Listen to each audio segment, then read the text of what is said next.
Recording in All right, progress. recording is in progress. We are jumping back in. Pull up one more thing. All right, so we'll begin tonight's game. Uh, Pick up our story. Um, Here in the second deepest ward of the underworld. And as you all walk along this vast landscape of dead trees, mounds of sharp stalagmites, ancient ruins, and sifting sands, you kind of feel the oppressive nature as though the world is getting heavier with each step. The wind billows, and in the great distance, you can see the palace of Erebos as it looms like a throne made of many dark towers. And you are so close that you can no longer see the tops of those towers. Now, no longer see the silhouette of Erebos. They simply disappear into rolling black clouds above. There's constantly a flicker of purple and blue light within, periodically godlike beams of lightning crash down into the ground into the distance. There are too many towers to count, though you know from Penthos and Ismene that you only really need to focus on the 7 closest towers towards the rear. Each of those is connected by climbing a 100-foot staircase that continues to ascend to the tallest point, which stands at a dizzying 700 feet in the clouds. It is your way back to the mortal land of Theros. Recently, Calix has heard the voice of Phoenix in his spirit or soul, and it's told him that the ship will deliver Osiren and the body of Rakira back to the shores outside Melitus. You have but another hour or two trek across these ruined grounds until you arrive at the stairs that lead to the first tower, when suddenly you hear music coming from around you, a flute, but hard to pinpoint which direction. And how do you react to this somber tune that you begin hearing all around you? Alter self so that I can't hear anything anymore. Okay, so Doth closes his ears immediately. Alex summons his bow and just terrified of just this place is just gonna shift into whatever he can think of, and the only thing he can think of right now is Rekira. So hearing or seeing Rekira, like the big Rekira holding the small little bow that Calix is holding, they're just suspicious bow drawn. Yeah, I'll go ahead and finish my transformation into looking like that. Okay, so it gets really large, and these huge wings come out of. Actually, I don't think I can do Doth's- wings with Alter You can't- self because Okay, you yes. you can't go like quadruped. So. Gotcha. Because I thought you were saying you're going to look like that, but he can't fly. Okay, so so just that without the wings. So he's just Yeah. bigger version. Which is, I mean, Photoshop- what I feel like is Photoshop what he that out. looks like. It doesn't actually enlarge him, right? Does it? No, it just changes his overall. No, form. he's just going to take on a more demonic, Grisly appearance demonic with like the like almost like the snarling skull. jaw, some spikes coming off of his bones on his arms, and claws on his fingernails and stuff like that. I like it. Well, this- are you okay? This grisly appearance to Doth. Yeah. How about Alcides? Is Alcides okay with this transformation? He's as an Acroian.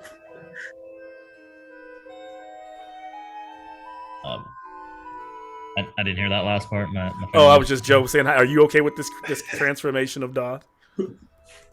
I mean, he looks less Minotaur, and that's mainly the problem when it comes to a Crowan. So, Lesser of two evils. yeah, Minotaurs and Mogus. That's the big downside.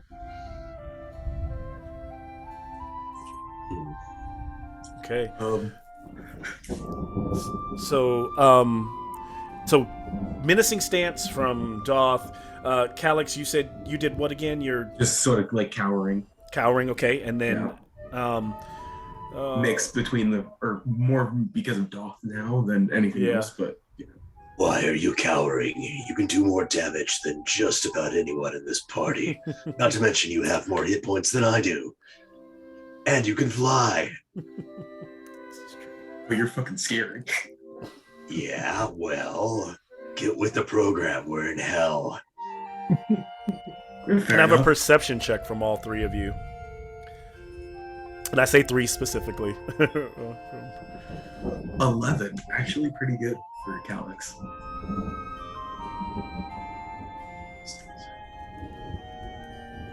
For Doth, everything sneaks up on me. Everything. 14. That's why. Before. That's why I'm terrified. You said 14 Alcides, or that was a Doth said 14? I said 14. 14. So 11, 14, 4 or LCDs. 24? No, just 4. Just 4. Okay. All right. I think I'd be at a disadvantage though, because I can't hear anything. So That's fair. So yes, you would be a disadvantage. I have absolutely no idea what you just said, Calyx, unless I can read your lips. He doesn't really. Actually, no. Well, he's in Rykira's form, so you can sort of. You look like Rakira right now? Yeah. Okay, cool. I just wanted... So you look like Rakira. Yeah. Okay. So the Oh, no, Rykira's not dead. so Calyx is the Leonin it sounds as though the sounds are being thrown all around you. But in between like a crevice that a mound of stalagmites, you see a little shifting silhouette kind of duck behind one of them, and you, maybe being from the underworld, maybe being here, you're able to kind of tune out the way the sound is rolling, and you know it's coming from that direction. It's coming from possibly from that figure, about 40 feet away from you, and it just ducked away, so you don't see it. It hid, but it kind of like danced between 2 stalagmites and disappeared. Calyx draws bow, casts minor illusion in front of Doth, being like, something's stalking us. Or just in big words, something's stalking us. Is it Flannex position?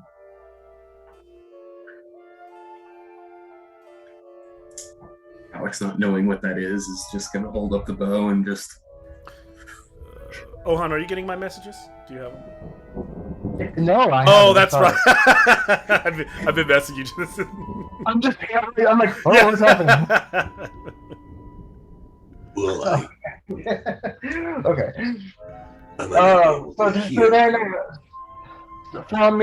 from your south, you'll just hear just like a dull light voice.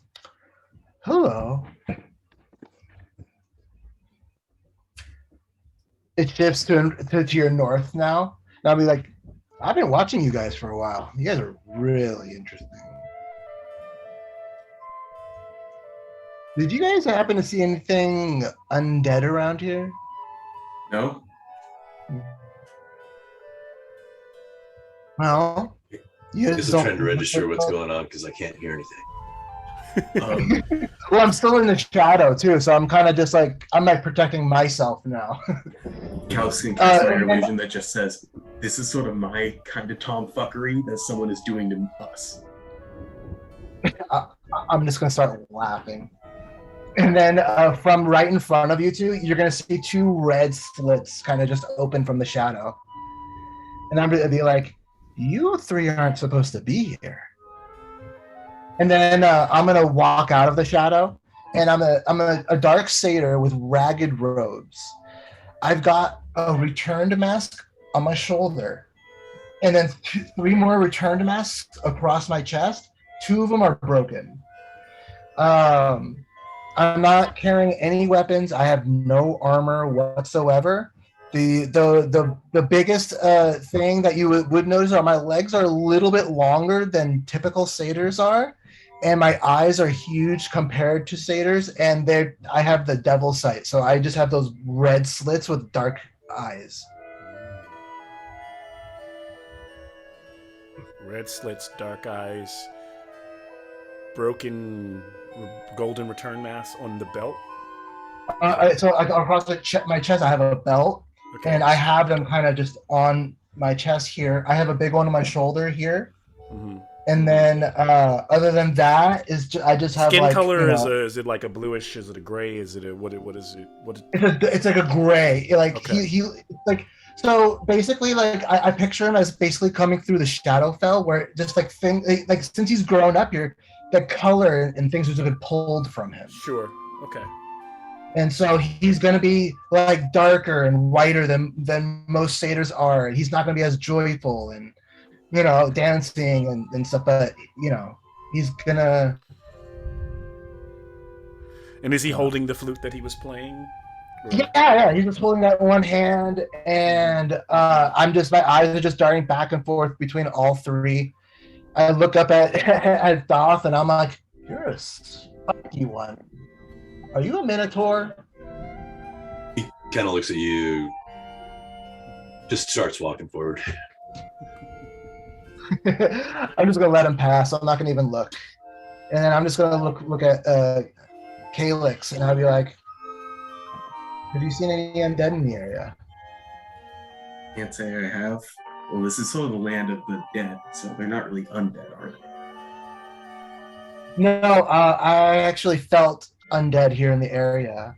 I came here to check it out, and I found you three. You aren't supposed to be here. You can't be here. Yeah, that's what we're trying to go home. That's what. We're trying to go back to the regular world. Why would you leave Elysium? Because there are bigger things for us to do, and we're... And how would you know we were in Elysium? You came from the portal. Oh, this is Rick. Yeah, no, I'm saying that I followed you guys from the portal. Like, I'm always used to walking by that portal and seeing that guy sitting there. I walk by, he ain't there. I'm like, and then I see you guys coming out, and I detect an undead for a second come out there too, and I'm looking for him. You will notice that I'm carrying a extraordinarily large sword. It seems to be like being dragged behind me. I've created some wheels or something and put a little notch on the tip of the blade so I can cart it like a wheelbarrow, except for over my shoulder. I'm gonna look at the sword then. I'm gonna notice it. Really look at it. The pupils, they were like slits, but now they're gonna grow a little, and I'm gonna be like, you defeated him? Or did you tell him a good joke? I'm just keeping him up. He told a pretty good joke. And he gave the Minotaur his sword. Yeah. I'm not a Minotaur, I'm a demon. Yeah, he's not a Minotaur, he's a demon thing. I really don't know. I'm terrified. He's just he's scary. But okay, well, in this area you're okay. If the only reason, I'm gonna look back at Doth walking away and be like, you'd only have to worry if you were returned or something. Actually, I like to collect their masks and give them to Atheos. Yeah. It's Athreos. Athreos, sorry. No, it's okay. I'm terrible at that shit. Yeah, no, it's okay. And then I'm gonna look at where you guys are headed to, and I'll be like, oh, are you guys gonna try and go to the mortal world? Yeah. That's our plan. That is where we belong, yes. I want to help you get there. This is part of my duties here. You don't belong here. You're gonna throw off everything that we've worked to balance here. I don't know what drove you to go to heaven and leave heaven. Frankly, I would just stay there. But you're here, you can't be here. That whip can come down on you at any moment. Let me help you get to the tower. I'll help you get to the portal. What does the party say to this? I mean, we know that Doth the demon is just walking, and imagine this little satyr keeps skipping along, with Doth's heavy stride and constantly saying, "You shouldn't be here. You shouldn't be here." What do you think? I think it was then, as you said, Alcides, what do you think? Yeah. My brother was showing me something about this little satyr. Yeah, pretty much just like, so did you find those masks or did you hunt them? Steve, you know, it's pretty boring here. So sometimes I go out of my way to hunt a return, and I give them off to my lord so they can be sent back to where they belong. They don't belong here, and I want them. So would So you I know collect at these what as point they trophies. would become a return? Like, do they become a return while still in the underworld, or do they just sometimes venture back? I really don't know how they do it, but sometimes I'll just see a soul will just emerge here with a mask. I can usually feel them from about, I don't know, 30 feet away or so. So I usually will hunt them down. I'll see you And- back up until like 35 feet away. Where are you Well, going? okay, I don't want to, I don't like raining on your parade because I like your role play and I like where you're going, Nazari. Finding returned here they would be rare. And I'm not gonna say you don't see them.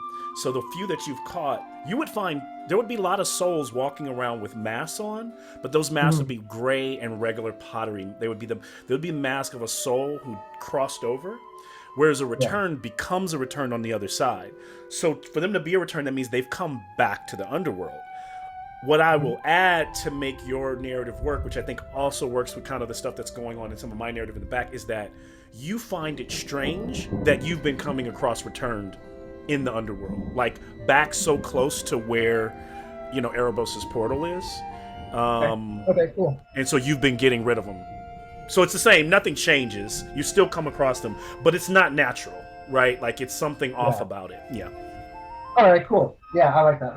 So, and then I'll basically just say that recently I've been feeling the return around this portal, and I've been helping out as much as I can. I set up camp a couple kilometers down south, where it's pretty safe from the things around here, but I usually just sleep in the shadows. But Would you be opposed to escorting some of those returned out instead of just killing them? it's not my duty to help return to the mortal world. They are dead. They should be dead. They do not belong in any other plane. They should not even be returned. They should just pay their fee and board the boat. And so, Nazari, you sensed an undead, but and I take it from your backstory, is there an ability that you have in your character sheet that allows you to do that, or do you just... Okay. I have a level 1 cleric, Eyes of the Grave. Okay. And so basically the way I read it, the way I interpreted the spell was that one time during a long rest, I could basically send out a sonar and it'll ping when an undead is within 30 feet around me, but I don't exactly know where. I just know that they're around. Got it. And so when Calyx came in, I happened to set that off. I detected him as an undead, but when I see him, he's not. So I think he's mortal. But in the underworld, this is an interesting concept. Because I see how it would work. But, like, wouldn't you ping the undead all the time? All the way around, yeah. All the way they're around not the whole undead. place. But then they're not undead. They're just dead. They're just dead. They're just dead. That's true. So that's the way I guess to look at it. So Yeah. you're picking up an undead. Okay, fair enough. Yeah. So like for say that like we are in a town and there's a ghost, I wouldn't probably pick that. Well, ghost is undead. No, that's There's what you would something pick just up. died. Yeah. What we're saying is a ghost in the underworld is in their natural habitat. Therefore, they're just dead. They're not. So then I would ignore it because even though they still count as undead for purposes of like say turn undead or whatever. Yeah.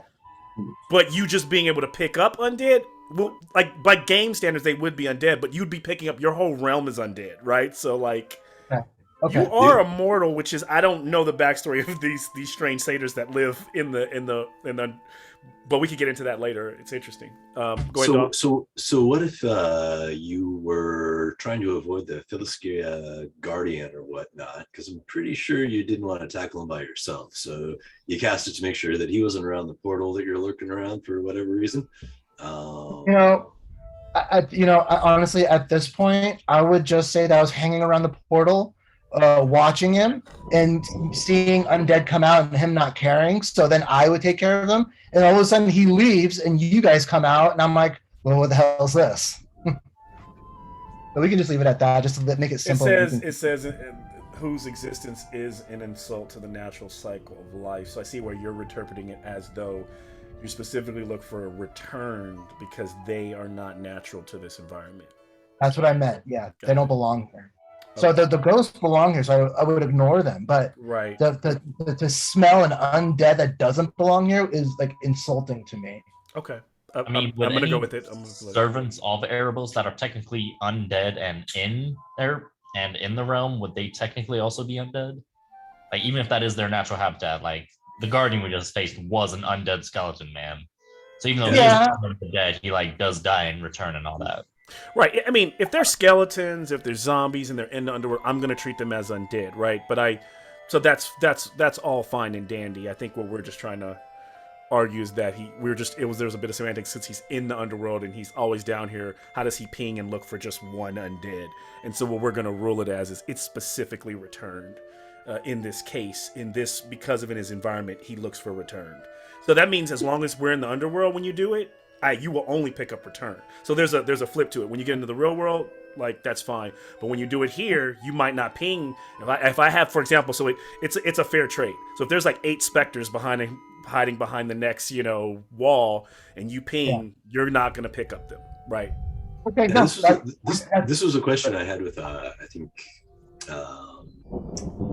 Osiren. Like, okay, so are you powered by negative or positive energy? I mean, are humans positive energy when you're in the material plane, or then are you negative energy when you're in the dead plane? Who knows? Yeah, exactly. If you think about this party for too long, you can spend like 7 hours on them and just be like, what the heck is actually going on here? We have a pretty cool group of characters. It's a pretty interesting. And right now I'm trying to figure out whether to kill this satyr that just joined us because he wants to kill one of our allies who has returned. This is why I made myself deaf.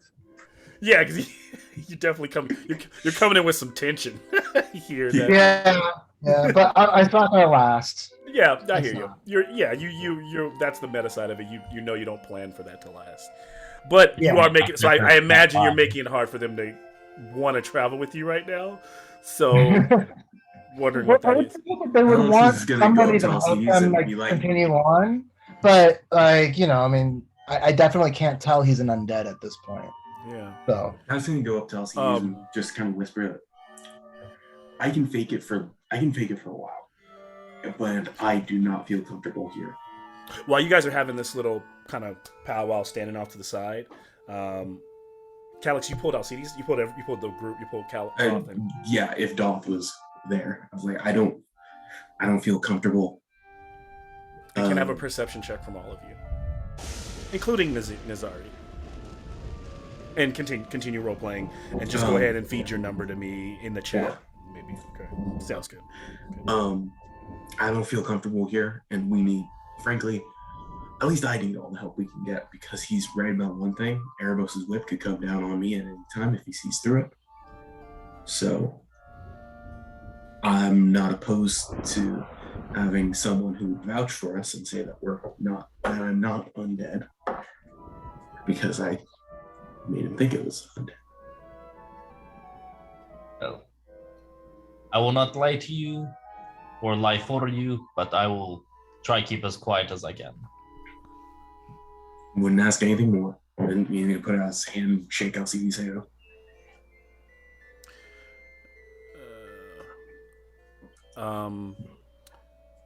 Nazari, as they are off talking, kind of under like one of the trees, you are the only one, Nazari, that it's like maybe it's like over the behind the next group of stalagmites, behind maybe a ruined, a large ruined wall, you hear a like someone like in the you get very faint clashes of metal, and the sound of someone using their everything,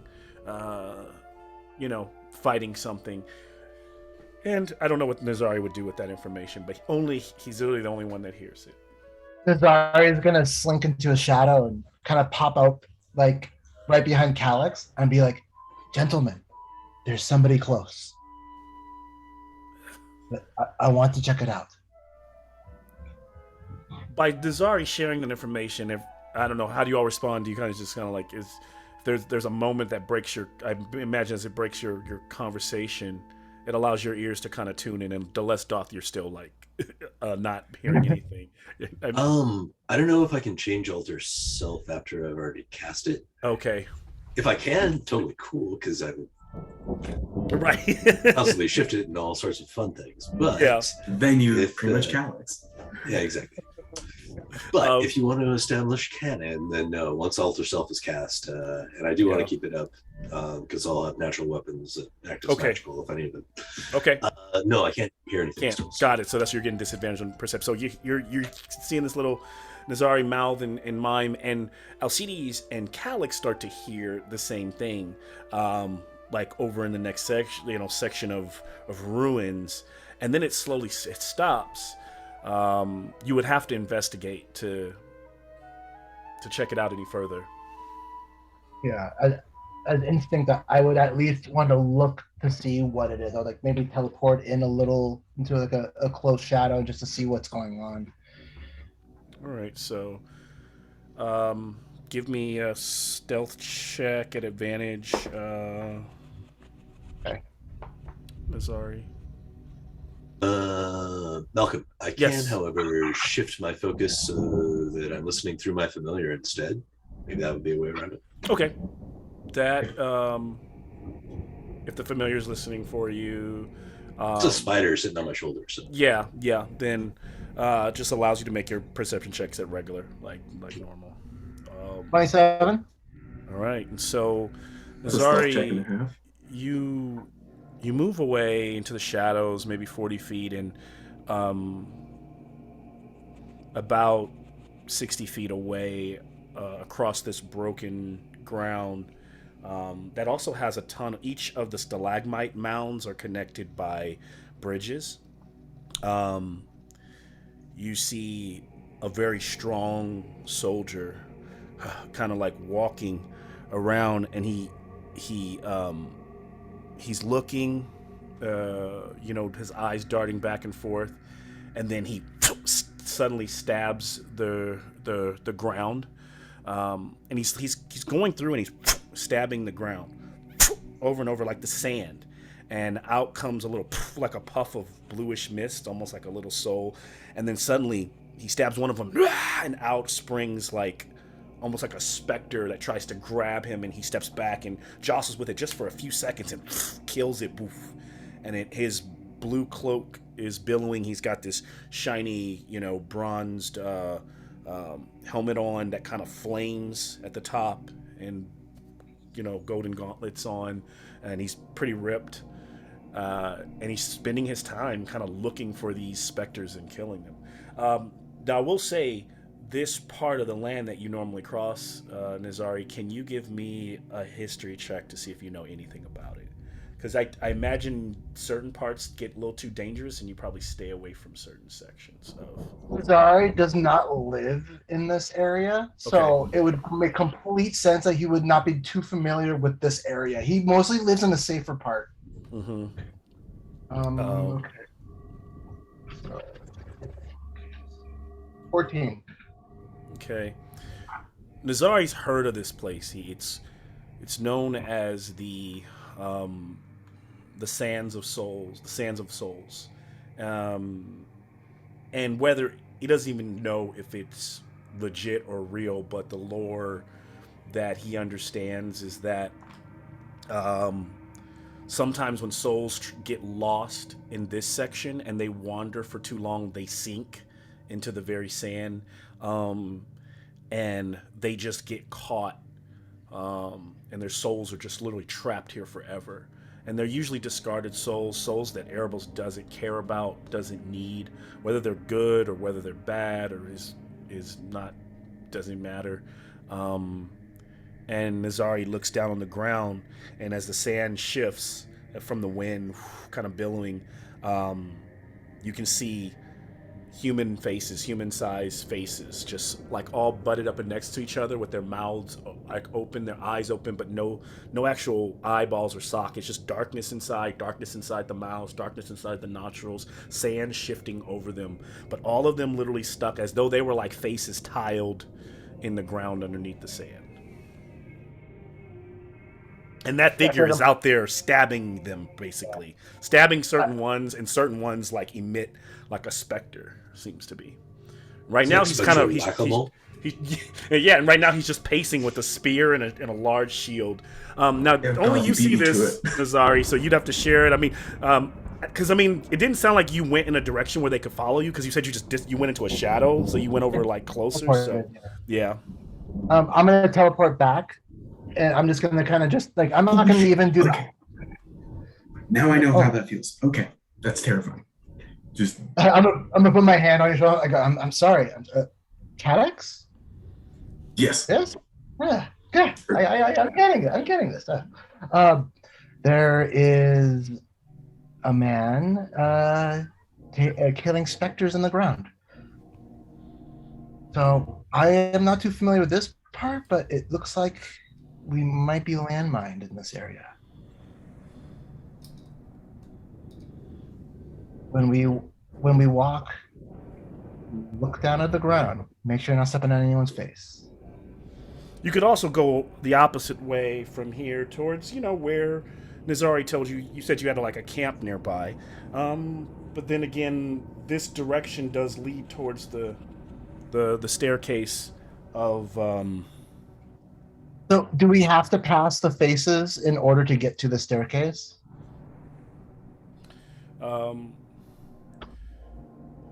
That you'll have to get closer and give me an investigation check. Okay. Well, I'm sticking with everybody. I'm gonna tell them that we have to pass through these faces in order to get to the stairs, or Calyx, you still look like Rakira? Yeah, still look like Rakira. Okay. Oh no. And you have to keep that in order to maintain concentration, correct? No. It's okay. No. Technically, I'm recasting it every hour, but right. But is it a concentration spell? No. Like alter self is. Right. Yeah. So, all right, we can fly over this. We could teleport through it. We could try and walk across it. Walking across looks like we're likely to run into some of those ghosts. Maybe we can talk to the big guy over there who sort of knows what he's doing. Alcides, do you have the ability to protect us from evil? Can protect one person. I can fly too. I really need to attend to my clerical duties. I know there are spells that would be of assistance in this regard. You, Satyr. Yes. Paying attention. Like we are? Suddenly, the figure appears like in the distance, walking across one of the wooden makeshift bridges of these mounds of stalagmites. And you notice that as he walks across, he kind of looks at the shifting sand. Now, if you think about it, the sand is down here. He's standing up here and he's looking down at the sand. And all of you, when you see him, you all, other than Nazari, Alcides, Calyx, Doth, know this to be the champion that you beat it not long before. You bested not long before you entered Elysia. It is Phaenus. Kind of restored in this kind of glorified looking armor. He looks a bit somber and sad, but he seems to kind of be moving with a purpose here in the underworld. Insight check, disbelief, I don't know, Yeah, just I don't believe it's him. To start with. Nazari's gonna start walking up to him because he's doing my kind of work. Give me insight, Doth. And Calix is gonna be 23. Okay. And Doth, the disbelief that you're feeling is just kind of like how could this be him? Yeah, pretty much. I mean, But it starts. I randomly came out of Elysia, walked across hell, and I ran into the guy that we met before we went to Elysia. It's a little too coincidental.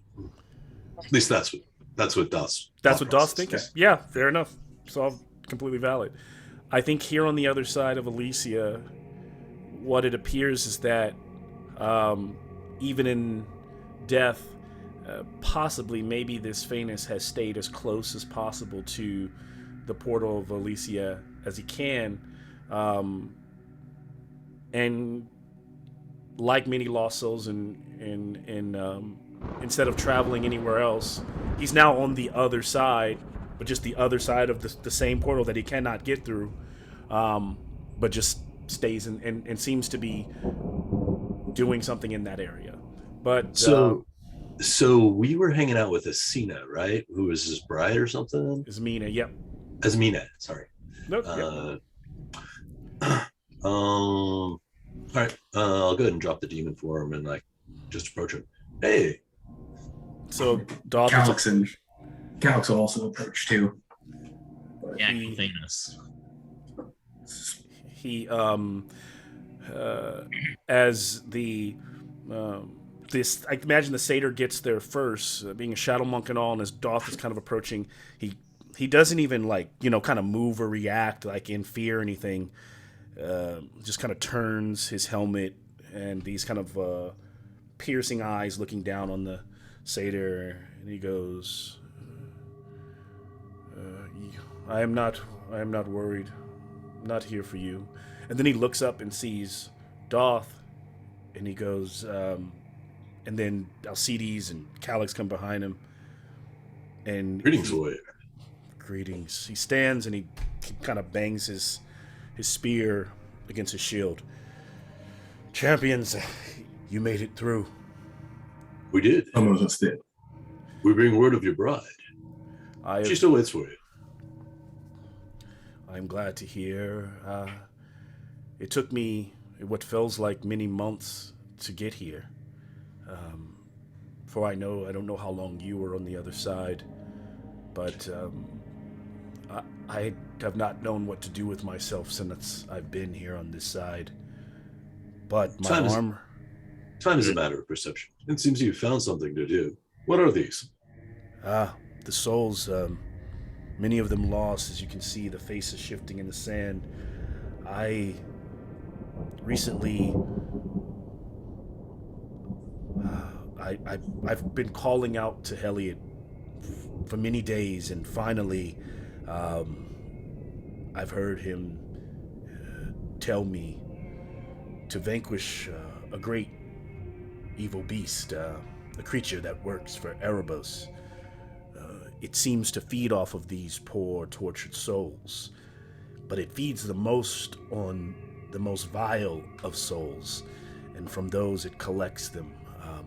I've seen it shifting under the mounds, but I know that by finding the worst souls and finishing them, that I am making it angry. I know that I am drawing it out.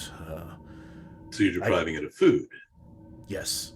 I try to stay to these mounds when I can, but when I must get close, I leave the bridges to kind of go at the souls in the sand. It's great to have you here. Maybe you'd be willing to help me kill it. Of course. We're trying to get back home. Yeah, I understand. And if not, then continue to pass. You can take these bridges. You should be able to take them without any issue by staying along. He's kind of looks out by keeping this path. He shows you in the great distance far off that leads to the first grand staircase that leads up to the first tower. Then I would continue on that way. I have nothing but time here, so I can be doing this for all of eternity. Hopefully Elliot sees. Hopefully I'm able to earn my freedom, and I know it will be a long time, but I've got nothing but time to at least start and try. Sir, you are doing excellent work. You are helping balance the world. Hey, Alcides. You do not feel like you want to do this, you could always talk to the gatekeeper. He seems very fond of conversation. He was a good guy. You may be able to pass into Elysium yet. If you were to accomplish this task, do you believe Heliod would allow you to leave? I hope that he would. But he is not. He has just told me to do this, so I shall. I have a lot of time to make up. I know that I've done a lot of wrong by serving Erebos for far too long. Hopefully, what are the chances that Erebos would notice if we were to assist you? Here, I'll be honest, you would think he'd be on high alert with you being so close, but I can't believe he knows that they're even here. Remember, he cannot see everything, but he does have eyes and ears, and he does have those servants that are looking. You're probably being looked for. But I haven't seen anything out of the ordinary. But then again, this is a new world for me. Well, do we risk discovery and assist him in his transition back to his bride, or do we press on with our task? Yeah, and just remember, because when you guys fought Phaenix, he was in the mortal realm. He was like on that island, so he still had to go somewhere when he died. So it is a kind of coincidence, but I imagine when he went, he just pretty much found his way to where the Portal of Lathos is, and he's just been camped out here. Well, that's kind of how the planes work, right? Say that again, Don? Oh, that's how the planes work. It's based on thought and will. Yeah. So he's just trying to, So Nazari's going to turn to you three and be like, why did you three come to the underworld? What are you looking? You ask a lot of questions. Yes. I am very curious. I apologize. You need to back off for a moment. Gentlemen? Yes.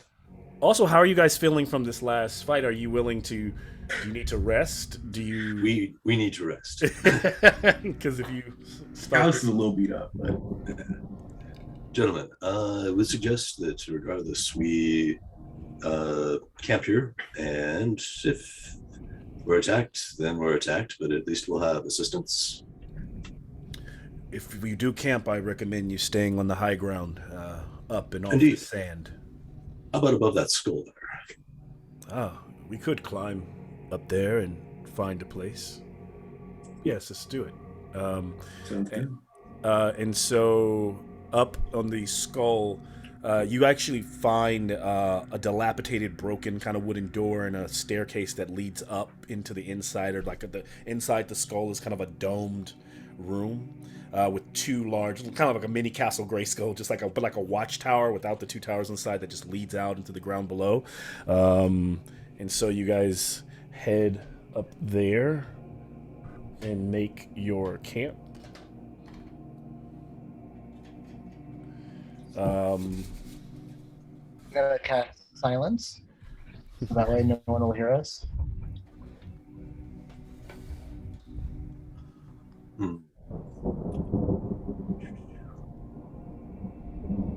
Okay, that makes discussing plans a little bit more difficult. So we'll have to do it with like paper and drawing. Yeah, you might not want to cast. Do you want to cast that silence? I'll give you a chance to take that back. I read the pass through, so no, that's all. I thought it could create this little safe space for us. Never mind. So then I didn't do that. I'm not. The silence It'd only last for like 10 minutes or something too. Yeah, so it would drop after a while. So But anyway, don't worry about it. I read it wrong. I'm just gonna play my flute. I was just kind of like bopping into the flute. That's just a pretty good song. Still stressed out along my own belief. Proximus, what can you tell us of the beast that you fight? Does he have any weaknesses, any strengths? Can he fly? Does it come out of the ground? Is it undead? I have seen this thing, not in its full form yet. Every time I see it, it's in a distance. I feel like it runs from me. Though I know that in my heart I kind of fear what it may be able to do, but hopefully I can't be killed. Hopefully no matter what happens, hopefully there's nothing worse than where I'm at. Is there death beyond death? But I'm sorry, I digress. That's not what you asked. When it crests the top of the mounds, it moves the bodies. It looks like a wave of human bodies sticking together, wrapped in chains. I've only seen it emerge once with a giant roar, and it had one entire arm, all of them made of flesh, body stacked on body and wrapped in chains. That one arm carrying a large, almost like a butcher's blade, and the other a long clawed hand made of bodies reaching backwards, each finger, legs, and feet. Its head a bulbous mound of faces, all in agony. It is a true nightmare to behold. Sounds horrible. How? Boy. Yeah, Sorry. so I'll do my best to like I don't know, sculpt out of like some wax or something like that. A rough approximation of what Alex it is would gonna like. try and figure it out through minor illusions. So I will. This is what Doth ends up making in the first hour. Jesus. So the claws are like hands, and there's and though it's hard to see with any detail, but it's just people reaching out, and as you make this thing, he's like, "That's what I saw, but Holy much, shit. much bigger." Nazir's just gonna look really closely at it. It's like, wow. Alex, do you think you can destroy such a thing? I'll pull out my sketchbook. We fought this before. Oh man. Yeah. Wait, what is that? Dude, that's so awesome. Look at that. Oh my gosh. With that, it's hard to see with that because the background takes it out sometimes. Is that the Phylexia, or is that the? No, that was that bone monster that we fought. Like, the bone monster. Yeah. All the interconnected cheese. That's awesome. What's up with us fighting weird bone things? Yeah, you know. So this one's not made of the way he describes it. It's just made of people, like flesh stacked on each other, like wrapped. And they're not the way he tries to describe them, they're not like flayed. They aren't they're not bleeding. They're just not hurting anyway. They're not hurting anyway. They're just all trapped. All these bodies just stacked, creating this creature. Yeah. So as it devours more souls, it like grows more. Yeah, it gets a little bigger, and there's hands like you can, as it moves, you can constantly see the free hands reaching out of it, almost like strands of hair that just want to be free. It's awful. Really? Like I'm Doom. I mean, we do be pissing off the gods that have these types of followers. This is true. You guys have been. Yeah. Pissed off Parika, and that's all about poison. Erebos is all about. We don't hate the happy-go-lucky gods. So that gives you a little insight into it. He doesn't really know how it fights or eats, but because he's never really been able to track it to a point where he can fight it. But it looks. The blade looks brutal, and then I guess he knows what it looks like. The hand does scoop up other bodies, and like he's seen it like pick up bodies and then shove them into its mass and kind of like absorb them. Assimilate. Naziri's gonna look over me like, so you've tried to track it, but it just gets away every time you said? I've tracked it to this area and I've seen it move, but just recently I have a feeling that by continuing to take souls from it, even though I know there are so many, I'm drawing it closer somehow. So if we were to, Maybe if we had all of us, maybe it's just not enough. Maybe if we were all doing it, I don't know. we do have the ability to create an area of effective radiant damage, which would most likely cause a significant disturbance in its food chain. That's At least interesting. I can do that. All I have is my trusty spear. LCDs, do you have the Sacred Flame cantrip? No, I'm not a blessed warrior. I have guiding bolt. I do have guiding bolt. Yeah, I got that. I do have thunderclap though, so it'd be force damage, not radiant though. I mean, he's hitting it with a spear. I mean, it doesn't have to be radiant damage. Suddenly, like in the distance, like almost like a dune worm, you see a bunch of bodies kind of like burst out of the ground in the sand, and you see that the sand kind of ripple, and then go back to normal, and you're like, he kind of stands up and he looks out the whole. Yeah, Thanos is looking at the whole sockets of the skull, and he's like, "It's out there." All I right. like Doth's ideal. Yeah, It's that's a more good idea. comfortable with your sunblade returned to you if you were to fight this monster. It's yours now. I don't want you to have to return it to me. Well, unless you're going to give it to me. I understand that this is not your quest. Honestly, if you even draw it to me and you want to run, I'll fight it myself for eternity if I have to. We'll fight it. We'll just make it quick. So here's the plan. We're gonna split up. Each of us is gonna take a different area. Any area of effect spells that you have, we cast on the ground. For me, that's Sacred Flame, so it'll be like a 10-foot radius circle. Thunderwave is 15 foot. After that, hopefully we can draw its attention. Calyx, AoE ranged attacks from on top of the skull here. You seem to be able to teleport all over the place. Are you interested in fighting with us? He's sort of our strategist, if you can't tell. He's pretty good at I've this. noticed. This is quite nice. You beat me and my entire retinue, so you have proved yourself to be great soldiers and great strategists. I find it so funny that you two have met. Sorry, that's so I great. said that character. I said, yeah. Yeah, and then Phaeton starts to go into like how badass Alcides was, how he seems like he, couldn't kill this guy. 1v1 dude. How Doth and this guy were on the mountain casting spells down at all of his, Phanis, what of your And then previous... suddenly, go ahead, Doth, finish. And then, Phanis, what of your previous life? What skills do you remember? And as he's speaking, Phaenis, as right as he transitions to answer your question, Doth, he goes, and he points at Calyx, and he goes, "Oh no, because it's Rakira.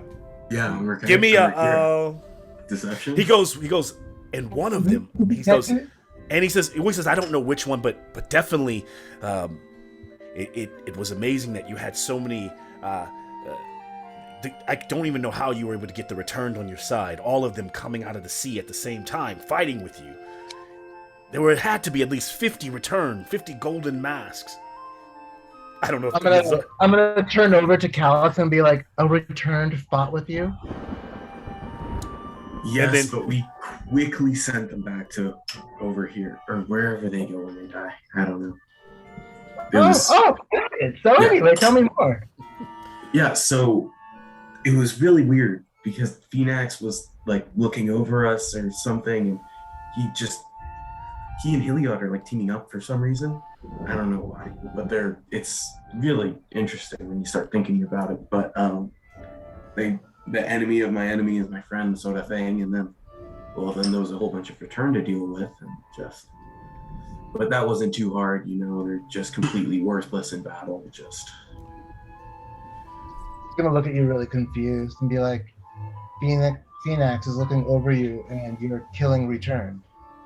He was. We have many stories, but that is for another time. For now, let's stay Yes. focused on the task at hand. Thank you. Oh, you must tell me these stories. I dream of the mortal world. To answer Dot's question, you asked what Phaenix remembers of his mortal life. Yeah, basically. Yeah, he. What powers does he have? Oh, got it. In terms of his fighting ability, he kind of describes his time in the Meletis army as a high-ranking soldier, as a champion. What I'm looking for more is like, is he melee, range attack, or does he have any spell capabilities? Yes, and he is all he's melee heavy, and but he's kind of telling it to you through his stories, through his war stories, and because he's from Meletis, you do know that he has their. Well, actually, a lot of times he might not. He doesn't have it here. So when he was in Meletis, he did have access to certain spells because their weapons are imbued with certain like runes and certain magic that allow them to go to war with him. Now he is fighting with this kind of +1 sword and shield that's already built into his stats. But for the can I have a just an overall insight check to see as he's telling you what you're discerning on how he would be used in combat from a meta standpoint, Doth? 17. Okay. So basically when you fought him before, he was a champion. He's still a champion. So he would use those stats. So he's I want to see if like the Sunblade in his hands would be just as powerful as it was when he was alive. That's kind of the question I was asking. Fucking that was just evil in a very real and serious fashion. So he's got. I'll pull up his stats here momentarily, but he's got multiple attacks.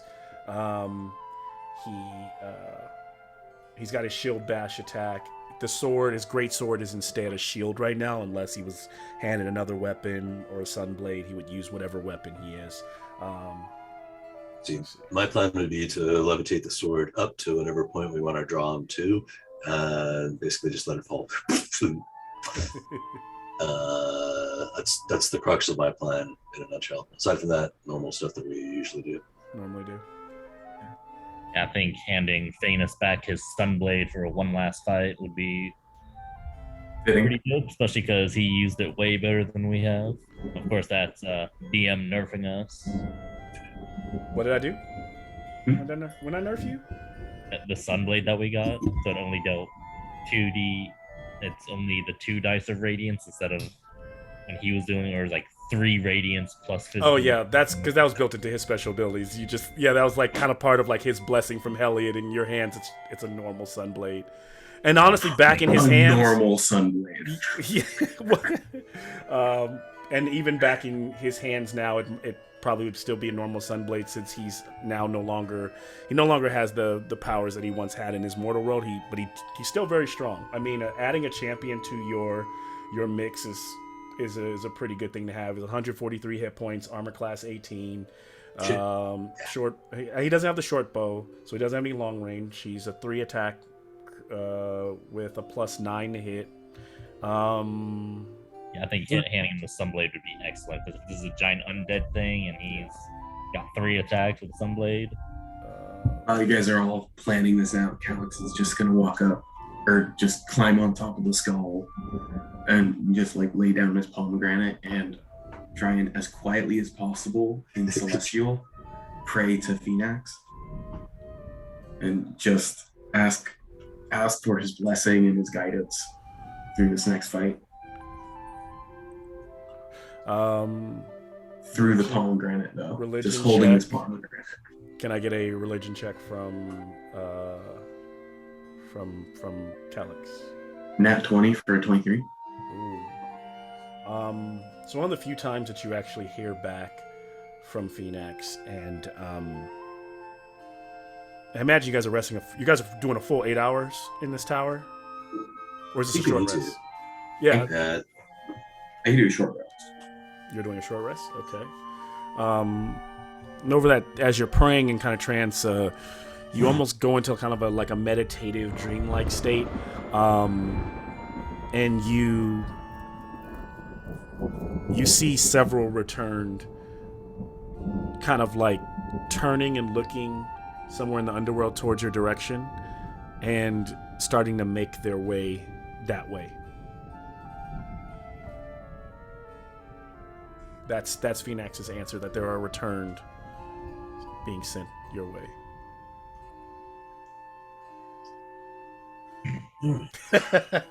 Nizari just pulls out a spear and he's like, "It's time for the hunt to begin."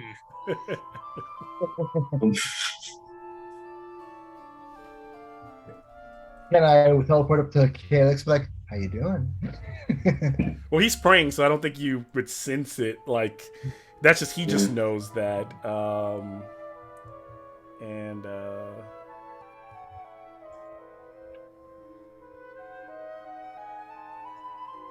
If you wouldn't have added the whole hunting the return thing, you'd probably be a nice party member right by now. That complicated things greatly. Yeah, he texted me that. I'm just like,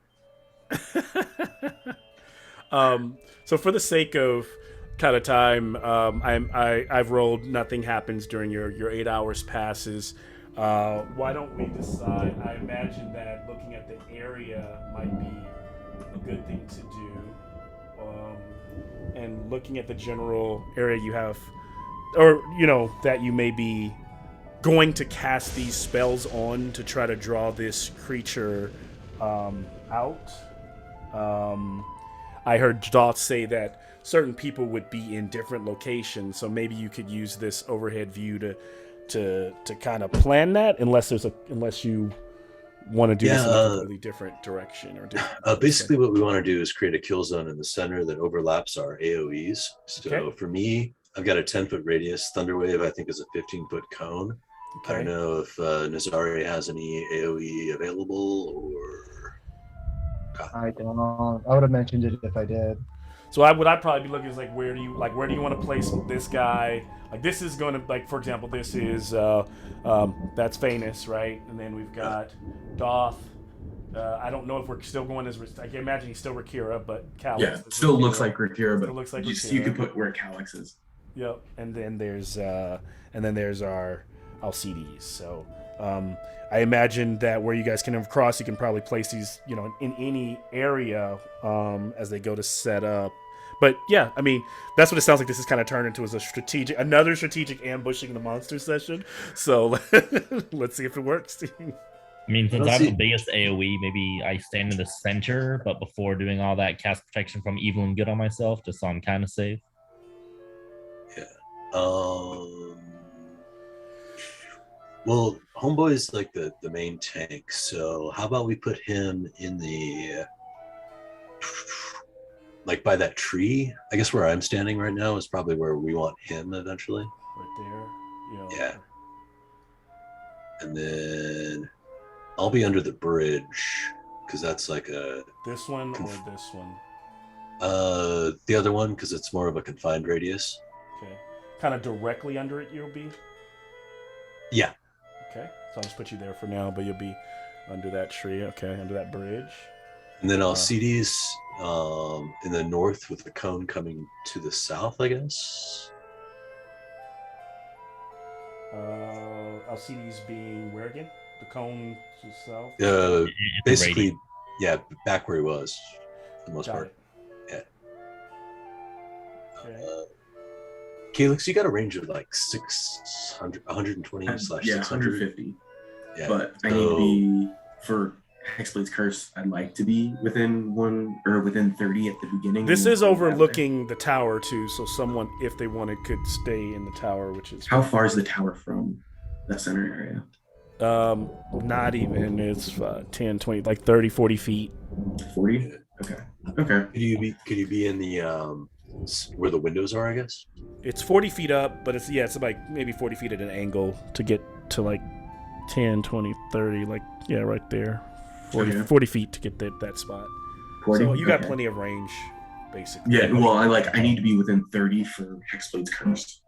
Okay. the reason why I was like, oh shit, I forgot to go, and I had to go straight back down. And for me, it's a 15-foot cube, so I could take up a lot of that central area if I like stood in the center of it. That works. I'm gonna be like in that back, like left corner by that tree, just on the rock, kind of on the ground. Okay, say that one more time. I was checking some on my notes. You're good. You're gonna You're be good. where? Say that In that back, like in the back, like leftish area by the corner or by the rock by the tree. Up here, or wherever, as long as I'm within 30 feet, at the beginning, or of that. You want to be on the rock, like up? Yeah. Okay, yeah. Gotcha. Yeah, perfect. And then Nizari, I don't know how he's taking all this, what he's thinking of doing here. Well, you've got the ability to teleport, so you can be anywhere, right? As long as it's in a dark place, I was kind of just thinking of going under the other bridge and just hiding in the shadow. Because I can just teleport anywhere else. So you can always teleport. How far can you teleport to a shadow with your shadow mode? 30 feet. 30 feet? Okay. And that's at will. There's no there's with bonus action. Got it. Bonus action at will, yeah. Okay.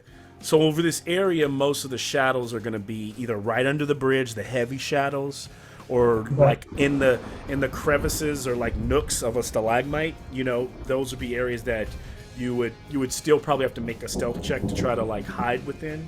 Sure. But the bridges for sure are very dark, shadowy space. Actually, 60 feet. Oh, 60 feet. So is Doc big enough where I can use his shadow? We could create a light source behind me, I guess, and then have my shadow cast into where you want to go. I can't do medium creatures, but if you're large, I can jump into your shadow at will. Not large. I don't not think. large. Yeah, I think I'm medium. I will be large. I will be large later, but no. Then we can work that out later. Okay, just curious. So yeah, I'll just. By then I can. Yeah, definitely. Okay. Yeah, Okay, so I'll just. Go ahead. My suggestion would be to everybody. I'm sure we all have torches. Light a torch, put it behind you. That way, it's casting light towards the center. That'll give you the opportunity to teleport from any of our shadows towards the middle, eventually. Sounds good. Yeah, and I can start a teleport whenever I want. Once I cast a darkness on my sheathed dagger. Good. All right. Okay. So we're all kind of set up here. One last thing. Okay. Levitate on the very large sword. Oopsie daisy. Okay. So. I was gonna cast minor illusion on that and just make it look even like bigger and scarier. No, make it look like the sky or something like that. Make it invisible so it's not as obvious. It's minor illusion. I can't do that. Okay. What if you and I both do a minor illusion? Would that? How many spells are gonna be? Are we starting this combat with concentration? 15. What? 15. Yeah, come on. Well, Okay. each of us for can me, 0. each of us can only do one. So for me, it's levitate. So yeah, okay. So you're just so who's casting levitate on it? Hi. Okay. The wizard who will eventually make a bomb in Theros. Probably something bigger, better than that, but. All right. Use what you got. All right. So Right now I got a really big sword. as you guys are all standing there, some of you under the bridge, some of you at high ground, the rolling thunder in the distance,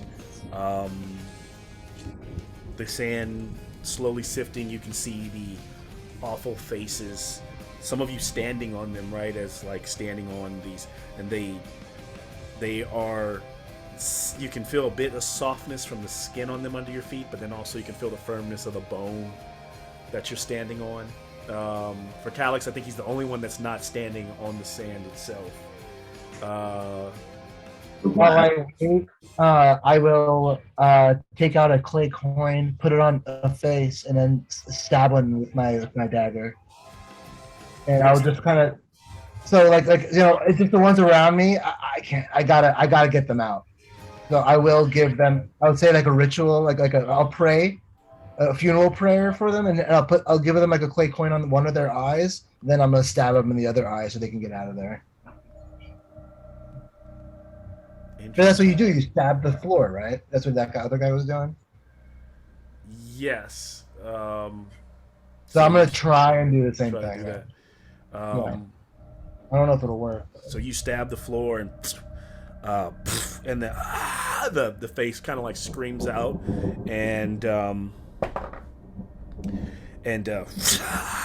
that face, the body begins to like deteriorate into like sand and kind of sift away. I guess that's our cue. And then suddenly out of the sand itself reaches up where the sand is blowing away. A specter appears there in the dark, right next to Nazari, and lashes out, attacking. You guys hear that kind of like the little bit of fight happening under the bridge from the specter, but the specter will get off an attack. Rolling once. As because Nazari saw this happen, he saw that every time, he knew that sometimes this triggered when Phaenus did it. The creature does roll a 17. Does that hit? That hits. And as it grabs onto you, it starts to kind of like drain your life from you. You'll take 7 points of necrotic damage. And give me a con save.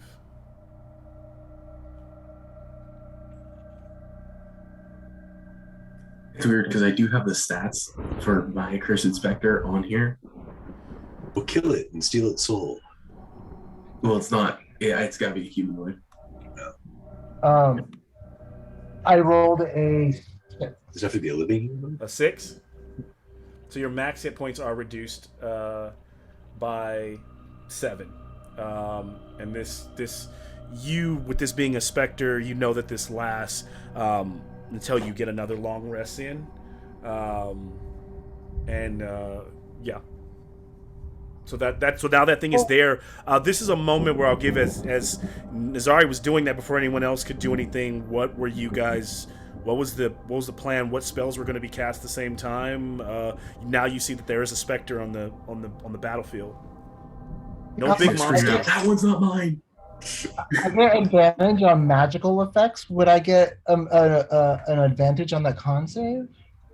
How does that roll? Oh, you're a satyr, so I have advantage. You have advantage on all spell saves, but this isn't a spell save. It's an ability. It's life drain. It's just its natural claw. Yeah. Sounds good.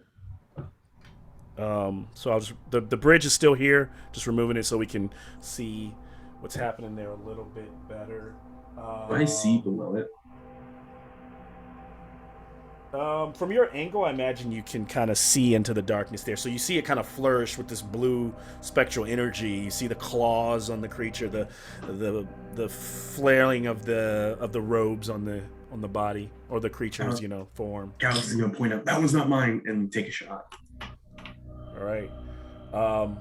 Looks like we're rolling initiative here then.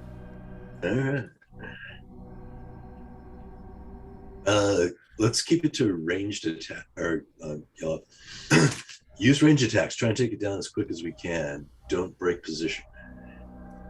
Sounds good.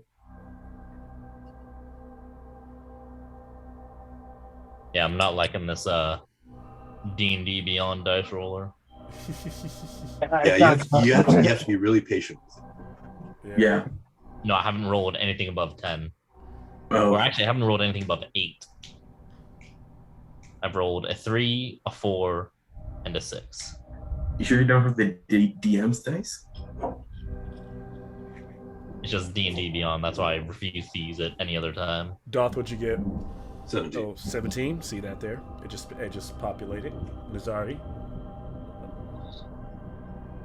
Like I said, you just gotta be patient. Wait for about 10 seconds. And then right when you're about to, where's the regular dice? Boom, pops up. Yeah, then it pops up. Yeah. Well, I think because we're using like Discord and Zoom and all that other stuff, like the amount of latency between all of the things is just compounded exponentially. Yeah. For me, it's not a latency thing. It's just the rolls. It's just bad rolls. Yeah. Well, I think we're all accessing like the same spreadsheet basically for all that information. Nazari, what'd you roll? I got a 6. 6. Okay. Your roll low. Very low. Yeah. So the party kind of getting to jump. This specter is kind of thrown a bit of a wrench into the plans, and now they have something else they have to kind of deal with here. Outside of what's just happened between Nazari and the specter, we move to Doth, who's up top. And so right now, the ground isn't moving, is it shifting? But you do see the specter that's here. You had a plan. Phaenus was like, Phaenus hasn't gone. Did I actually put Phaenus in here? Let me make sure I rolled for him and make sure he's in here. He is. He rolled a 4. So everybody got a lot of bad rolls here. So Phaenus goes dead last in the. So Doth, yeah, I don't know what you do. Gonna firebolt this thing. Okay, firebolt from under the bridge. The blast 23 fire hit. slams into the specter. The weak spirit probably can't take much of it, but give me the damage. It takes a good 8 points. As it flurs around, its jaw drops really low, kind of a skeletal look to it. Suddenly you start to hear as you don't, it's at first it sounds like the wind, but you can tell it's the ground as the mouths are all kind of moving that you guys are standing on. Yeah, it takes that damage. I don't know what else what else you want to do otherwise than that, Doth, but it did get hit. And it looks like another hit or two like that could kill it. Okay.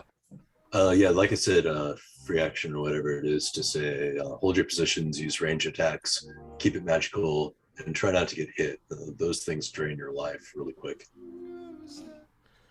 All right. So then we move from. Actually, Nazari, you can teleport. He's fine. He'll survive. Yeah. Calix, you're up. Calix, you're up next at 9, and then Alcides, and then Nazari, then the Spectre. All right. I saw the Spectre. I know it's not mine. I'm going to take 2 shots at it. Give me 24 to hit. Hits it. 6 damage. And then 25 to hit.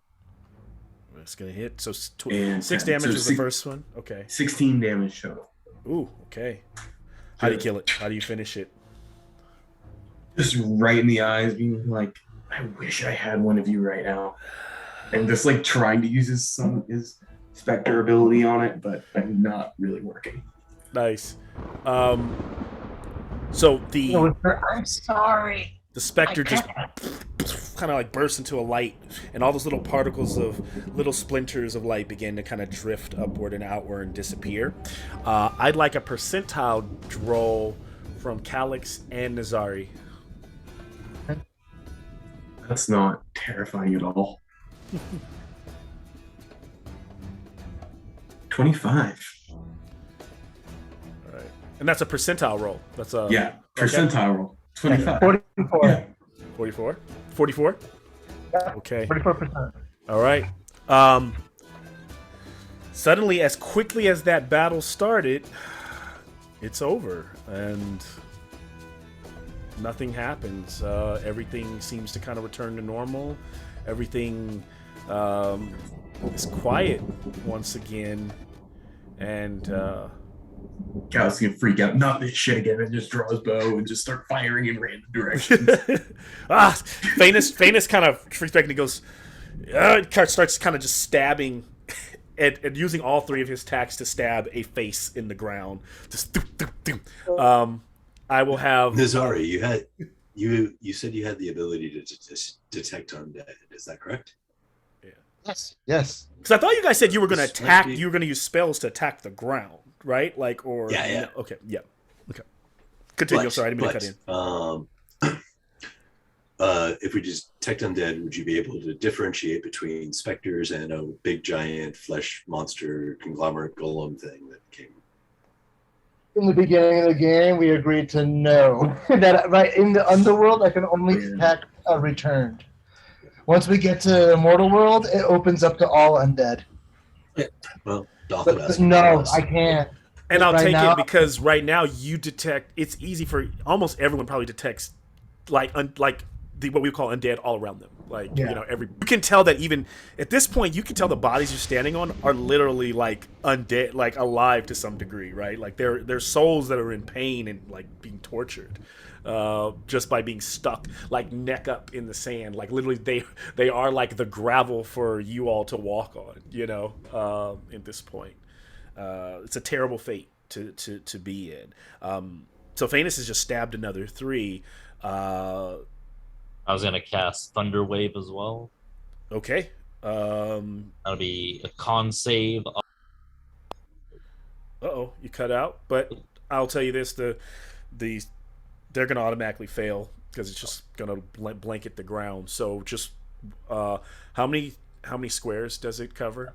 A 15-foot cube. Yep. Okay, so that's a good. It's 9, 12. Okay. So the thunder wave slams into the ground. Huge force as it blows a bunch of the faces kind of tear away in a patch, and their That'd be embers 10 begin to damage. float out. Yep, the damage kind of be blasting. Alcides, can you give me a percentile roll? Is there a way to do that on D&D Beyond? Yes, it's like a D100. In the If you left look corner. at the left corner, there'll be a little red D20. When you click on it, it'll show you all the ones, and then the one that has the 2 D10s is the percentile. I'm trying to click Are we on still? the Are number we still keeps in initiative? going up. We broke initiative, though. We broke initiative, though. If you guys end up summoning this for the sake of time, we would just probably keep the same initiative if it actually works. Here. 20%. How much? 20%. So, like bunch of like body parts, they kind of blow out of the ground, and then they kind of all dissipate. The little souls that are flickering off the Phaenix, and then he stops, and you're all like listening and waiting. If it gets back to me, then Word of Radiance. Each creature I can see within a 5 foot, 2d6 damage. Okay. Go ahead. Um, You can automatically give out the and then how many is area effect? yeah. So everything I can Oh. see within 5 feet. Within 5 feet. Okay, so that's a good amount of percentile check from Doth after you give your damage. Yeah. 11 points of damage, and then Something high. Come on. So Sure. a good Over. portion of the ground here is like really scorched from the thunder wave, and then around Doth from his ability, his blast there. 87. Jeez. 87. Okay. Oh, 87 was the percentile roll. I'm tripping. Yeah. So- I was like, hold on. I was like, wait. I did 11 points. Yeah, of damage. 11 87 points was of damage. percentile. So as these souls are all like dying, lightning crashes in the background, and you guys kind of stand there, and then there's a kind of like a rumble, and then the ground kind of starts to buckle from behind Phaenix, and this tree kind of uproots itself and tips over, and it goes blasting like Phaenix from under him. So someone give me a dex save for Phaenix. You're gonna have to give me a DC 12 dex save for him to stay on his feet. And I'll roll it. I'm sorry, I should probably give you his. I wish there was a quick way to, but I'll tell Is you. it he plus has- 6? He has a. Roll a d20 to add. No, he has a Yeah, plus I 2. know. He has a plus 2. Yeah, I rolled. Yeah, he fails. So he prones, and then right here at the center, the bunch of sand and bodies go spewing out of this crater in the ground, and as quickly as they open, they collapse like almost under its feet to form ground again. And then the sounds it makes come from every direction as they come from every mouth, crying out in pain. It seems to be like a large torso in its build, and where the middle is the bottom, it seems to only be walking on legs, just human legs that it's kind of skittering around on, going all the way around like a skirt. All right, chain guiding bolts. At this point, we will go back into Doth has just gone. So what I'll treat it as, we'll start from the top of the round. We did give Phanos the Sunblade. I would like to say that. Okay. As So, stratagem. Doth, you are up. Well, I mean, no, sorry, Doth, you just gone. So you chained, you've blasted, you've caused the thing. You like, actually, here's what I'll put it on Doth's turn because Alcides was the one to like trigger it with his percentile. But Doth, it is your turn, but I will count that you have done your spell. You've used an action. So if there's bonus action something, you still can do that. And if you're somewhere you want to move, you can still do that. Oh, no, I'm pretty good. Good where you're at? Okay. Yeah. Okay, let's see. We are going to then move from Doth to this giant soul collector or whatever it is we may call it, as it turns it's with Phanos on the ground, turns its attention to him, and will Wait, doesn't like the most like vile souls? what's that? Doesn't it like the most vile souls? It does. I mean, it's still assessing the situation. I imagine it's just coming out of the ground, Okay. slamming down right now, and just kind of hitting the first thing close to it. But let's see here. Let's see. So its attack. Oh, Yes. I did forget there was one thing I want to do. What do you want to do? Cancel my spell. Cancel. Okay, got it. So as that gets canceled, the creature swings out with a reach of 10 towards him, bringing down this huge blade, just like a giant slam. So he is prone, so he will get advantage for 28, hitting Phanos. Phanos will take 17 bludgeoning damage and 14 necrotic. Total of 31. So he's down to 22. I mean 122, not 22. 122, and then Here, I can keep his HP. okay, fair too. I try to keep it here too, just so I can see it. But you can keep track of it as well, so in case something moves off. Do you have 120? I have 122. Yeah, I got 122. And then it will. Are we able to heal Phanos at all, or is this going to be like the Calyx situation? He's not undead. He's not undead, so I will allow you can heal him if you Okay. like. It will then slam again. Actually, give me 1 second. Sorry, I should have this. This is why I was asking all those questions about positive and negative energy. Also, Right. I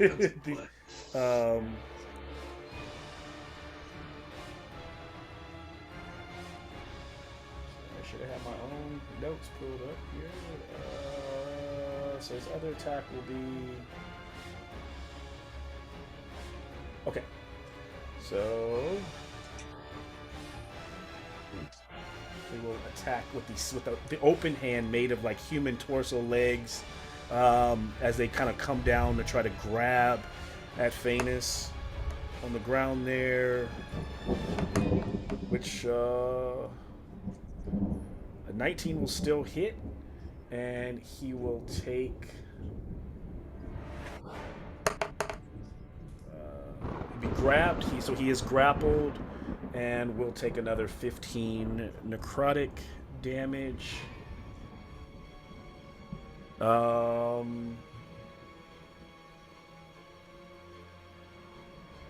And then, so it has grabbed Phaenix in its arm, and is just holding him. That will end its turn as we move to Calyx. Okay. Just pointing out, like, okay, that's the monster. Hexblade's Curse. And then attack. 15. That will miss. Right. It's like you hit it, and like it just kind of like sticks into one of the creatures, but it doesn't feel anything. And 11, almost a 19, which would have been a crit, but just missing. And then trying to run away as far as possible. All right. Where do you mean far as possible on the board wise? Anything? As far away as from on that rock as possible.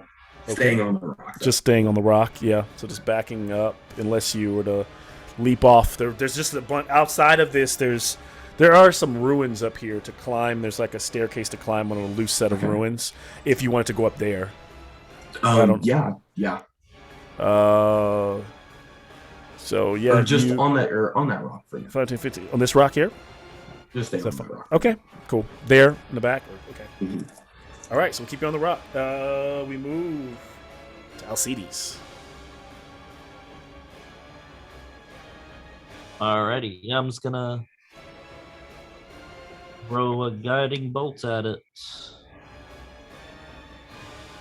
And that'll give whoever goes next advantage. Come on, where's guiding bolt at? There it is. Oh wait, and who's hit the creature so far? It was just no one, right? Nobody's touched it. Nobody. That's what it is. Okay, Yeah. cool. That'll be 13 to hit. Gonna miss.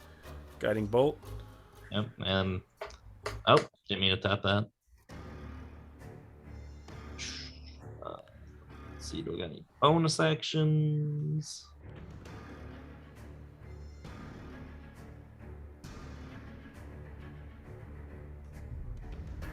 Nope, no bonus actions. No, that's that. All right. CDs.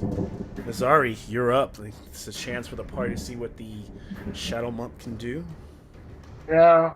I was like, yeah, I'm gonna go hit it, but now I'm like, oh, I don't know if I want to get close to this thing. So you're like right here. You're only about 10 feet away from it. Yeah. So this is something that I don't know. I always wanted to ask Jack Atlas about. Like, you have the disengage action, right? So you can like go beat it and then like disengage, shadow teleport. So you have to use your bonus action for it, right? Are those two different bonus actions, or is it one bonus action, or? So the shadow teleport is one bonus action. So basically, the way I play it is, if I'm worried about a hit, I will forego my third unarmed hit, to bonus action disengage with a key point, or I can go with my third bonus action, Fury of Blows, and hit them the third time. So I can choose whether to hit them twice or 3 times. It'd be bonus action attack or flurry of blows to get 2 additional attacks. So you have 4 to. Yeah. I have 2 attacks right now, so I'm gonna figure out how to do that. But basically, yeah, the 2 attacks, 1 bonus attack. If I want to disengage through the shadows, I need dim light, and then I need to not do my third hit, not use my bonus action for anything else. Okay, makes sense. Oh, I know. All right, what do you want to do here?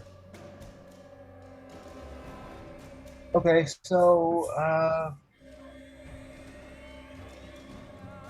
I think for now, until we can, I know if I can get close to this thing. You can't. I mean, you're only 10 feet away. No, I mean, I know I physically can, but if I know if I can, is it give me a big hug and I'm dead? Oh. No, this is the very worst place for a monk to be right now. But I think for now, I'm just going to fire a guiding bolt. Okay. Do you want to back up at all, or do you just want to stay where you are under the bridge? I'm going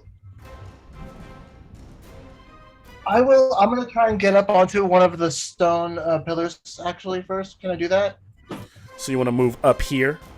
Yeah. On this side with Jack, or Stan? I'll go with Ray.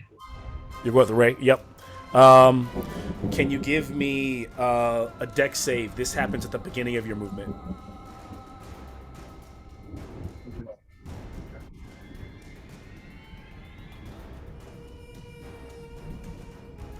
Mm-hmm. 24. So as you leap up onto the rock, you feel the ground shift and a bunch of hands come out and try to grab you and lock you into place. But you're able to like kick away, kick one of the hands and like break the arm, like snap the arm backward, and you land on and you climb up the rock and they just kind of push back down into the sands and disappear next to the heads. You're up on the top of the rock. I was like, did you see that, Leonin? He probably couldn't see it from under the bridge, but he sees you come up like saying, "Did you see that?" So yeah. Yeah, that's freaky. Just kind of like pretending to agree. Knowing what he's on. And I'm gonna spin around and I'm gonna shoot my guiding bolt at it.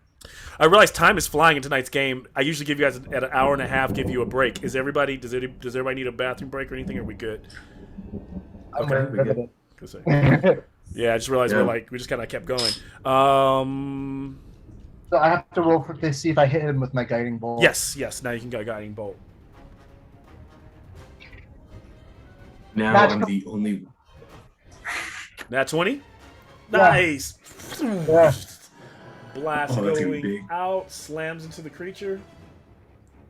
So okay, this is like I think my first critical that I've rolled in this game. So so you double all damage dice. The amount of dice that you roll, not the score. I think it's gonna be 8d6. Yeah. It's gonna be nuts. It's gonna be 8. Okay. Then you add whatever you add the modifier for the spell on top of that. I don't have. Oh yeah, it doesn't have it if the spell doesn't have it. That's fine. Yeah, the modifier is just for the attack, for the range attack. Got it. Got it.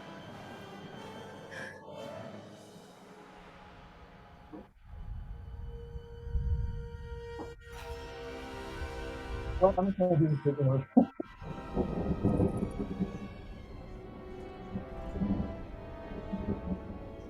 That's 19 damage. No, that's not.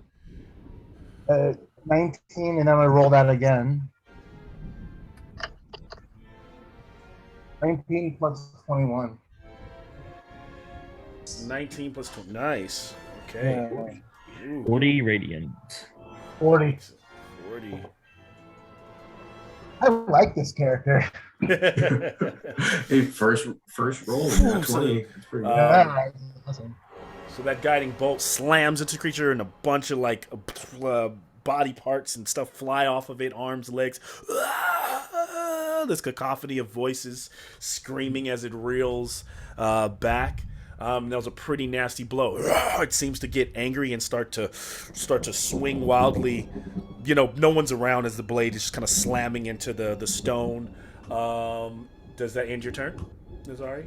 I'm gonna turn around to the Caps and be like, did you see that? Saw that.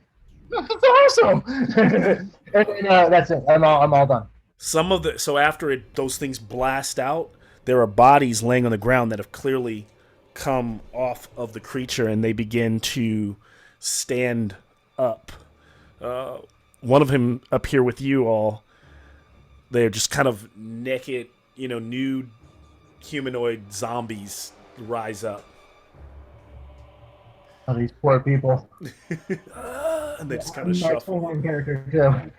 The one right in front of like Ray Rakira is like, kill me, kind of alien skin style. Disease. Yeah. Shitting zombies. We're on the so now we're on Phanis, who all he can really do is he's grappled, so he can fight back at disadvantage, and I'll allow you guys to choose what you think, or he can try to break free. I can break him out next. Okay. So you want to have him? If he's grappled, can you bring him down prone, or can you reverse the grapple basically? What are you asking? You're asking that to Calix, right? Oh no, can Phoenix reverse the grapple? Oh, The creature's too large. No, he can't do it. He can just fight back with. He can still use all 3 of his attacks at disadvantage, or he can just use his turn to break out. If he can break out, then he can kind of move away from it. So it's kind of like which one. Just like, actually no, if he breaks out because you're trying to break the grapple at the end of your turn. Yeah, so yeah, because usually when you break a grapple at the end of your turn, that means you cannot move, right? So he would just break free and be stuck there. So probably behooves him just to fight, but I'll leave that to you guys to decide. I mean, yeah, he said he would fight this thing for eternity if he has to, so I'd say he just starts fighting it. All right, so with the spear in hand, you gave him the sunblade, right? So his attack is a +9. He gets 3 attacks at disadvantage. And then those will deal 1d8 radiant or 1d8 plus 1d6 radiant if it's undead. If it's undead, okay. It is undead, so go ahead and who wants to roll? You want to roll for him, Alcide, since he's a hoplite like you? Or? I was gonna say Alcides plays the most like him, so I'd say. I think the first attack also gets advantage, canceling out the disadvantage because of the guiding bolt. Okay, so it's a regular roll for the first attack. And what's his plus on that? Just by default? His plus is 9. With a +9. All right, so I have a +6. So I'll just add 3, whatever the attack roll is. That'll be 18 for the first hit. That will hit. Alrighty, I'll just roll all, or no, that'd be at disadvantage. So it would be 16 to hit. For the second strike, yeah, that's gonna miss. But did he roll twice and take the lowest? That was the first. Yeah. So that was. Yep, and then so then he takes the 16. Then this one would be 18 to hit. 18 to hit. Okay.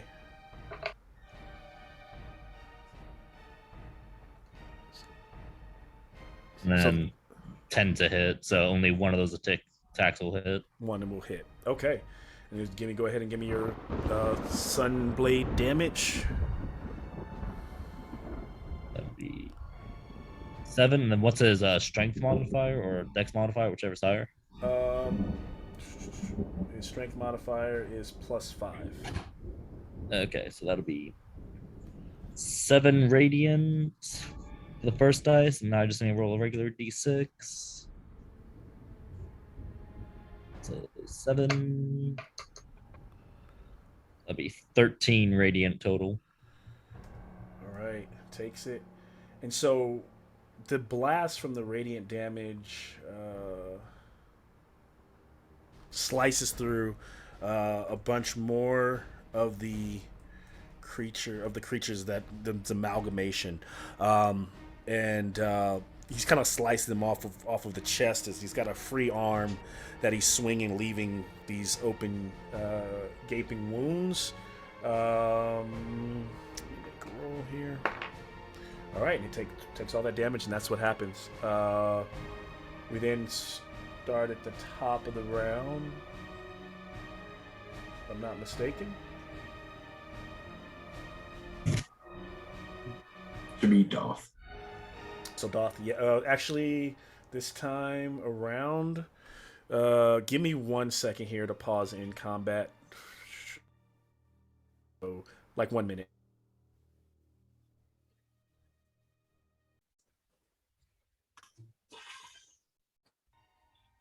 Azari's doing work already. That's That was fun, yeah. but yeah, no, on my turn, I'm planning on doing casting fear. And so they have to drop, if successful, they have to drop whatever they're holding, take the dash action, and run away. And the only time they can make saves is when they can't see me. I mean, this thing can just burrow underground, though, so. Fuck. We'll see what it does. But well, at least it would drop. Yeah, I go ahead of you, or do I go? Did you go ahead of me? I go ahead of you. Okay. So. Because I would have been able to cast guidance. Yeah, don't worry about that. Guidance is a touch thing, so. Yeah, but I'm right next to him. Guidance wouldn't help me too much. Oh, okay. I don't know if I should get close. I mean, it should be okay if I just start hitting this guy, right? Well, what? Yeah, go in. I feel like spamming guiding bolt might be the play. But Or because what? Yeah. I'm gonna cast fear, and it's gonna try and run away. So then you'll get opportunity attacks. I don't think I'm in range for an opportunity attack. Well, and if is it gonna go before? It's gonna go before me too, right? Yeah. So Okay, that I might means hold off on that. away from me. I know I'll be able to keep up with it, but I can cast guiding bolt again, like you said. It might be the best way to go. Yeah. Hey, here's a question. Like a fear / divine challenge combo. Which Have to run away, but I can only fight this one person. It's an Iroas thing if you have enough piety. Oh, command. Command, You put him in a paradox. That'd be cool. Duel. Yeah, compel duel. That was what it was. You have to fight me, but you have to run away. Maybe Yeah. he'll just take down to a seizure. Well, fear is like a really good spell because they can't it'd make still win, saves but if it unless did they any can't see it. attacks, Yeah. Yeah, but they can still attack. They can't attack in fear. For fear specifically, they can't. They have to take the dash action. Okay, so here at the top of this round, what happens is running like out of the distance and moving up and standing. They kind of clamber up these kind of natural steps and stand in front of Rye.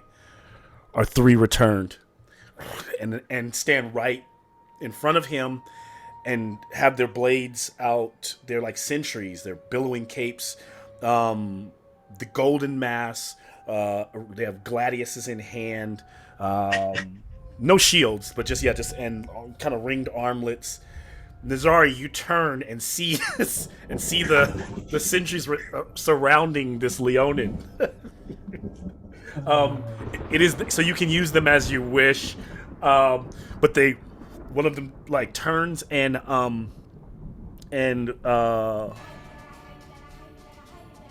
what is the language that they would have probably speak in? What languages do you know, Calix? Celestial and common. In the common. Okay. So yeah, they speak in like a celestial. So I don't know if Nazari knows celestial, but I don't think so. But let me- and basically what they say is, Lord, we are here, where we serve at your command. Fuck yes.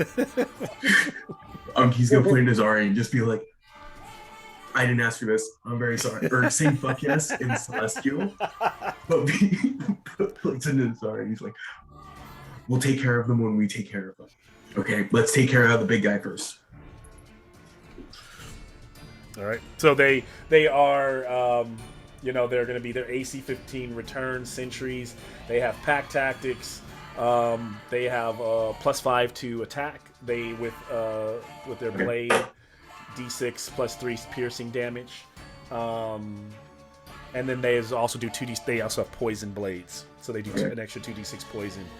They also have a sling as well. They can fire with their sling, +4 with the sling. It's a return sentry. It's a return sentry. So yeah, if you can pull up return sentry, just use that. Yeah. It's that exact stat. Yep. And just treat they don't have spears. They have gladius swords instead, which doesn't change anything. They just don't have. Yeah, it doesn't change anything. So yep. And there is a one of the zombies in front of them as well. So what do you want to do with those, Calix? Is it my turn? It's not your turn, but it's your sentry's turn. So what do they do? Yeah. Okay. I'm gonna actually have them move in around the big monster if they can. So, yep. So they can move down. You're allowing them to take the opportunity attack from the one zombie right here. Yeah, sure. Yeah. Okay. Yeah. So they move all just go kind of leaping off 300 style, like slow Yeah. motion, blades out. The zombie will. Tactics gives them all advantage when they're near each Mhm. other. Mm-hmm. The zombie only gets one attack on one of them because it's using its reaction just to strike out. So it tries to slam at one of them and gets a dirty 20. So it does hit one of the sentries, Wow. doing Okay. 1d6 plus 1. So 6 bludgeoning damage to one of them. So Just gonna call that one A. and then all right, they can make their attacks. Okay.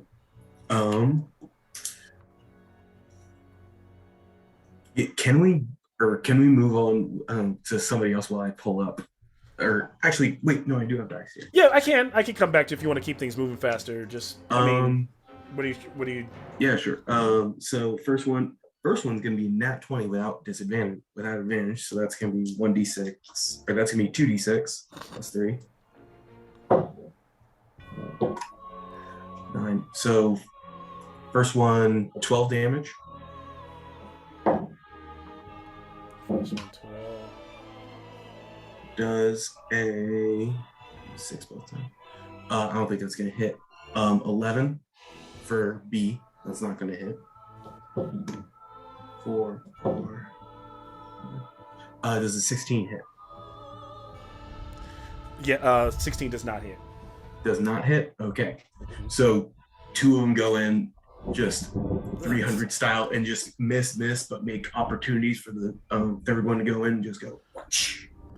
And what you see as so 2 of them hit, 2 of them are slashing in there, and with every cut, unlike the other, when you hit with guiding bolt, you notice that when they slice body parts and limbs off, they just grow right back, and their blades are not hurting like you thought. They're not hurting at all. They don't seem to be hurting at all. Okay. They've learned. They kind of look. One of them looks back at you. As this happens, Doth is up. All right. I've got the sword that's been falling around from the sky right above the monster. Okay, it's been falling.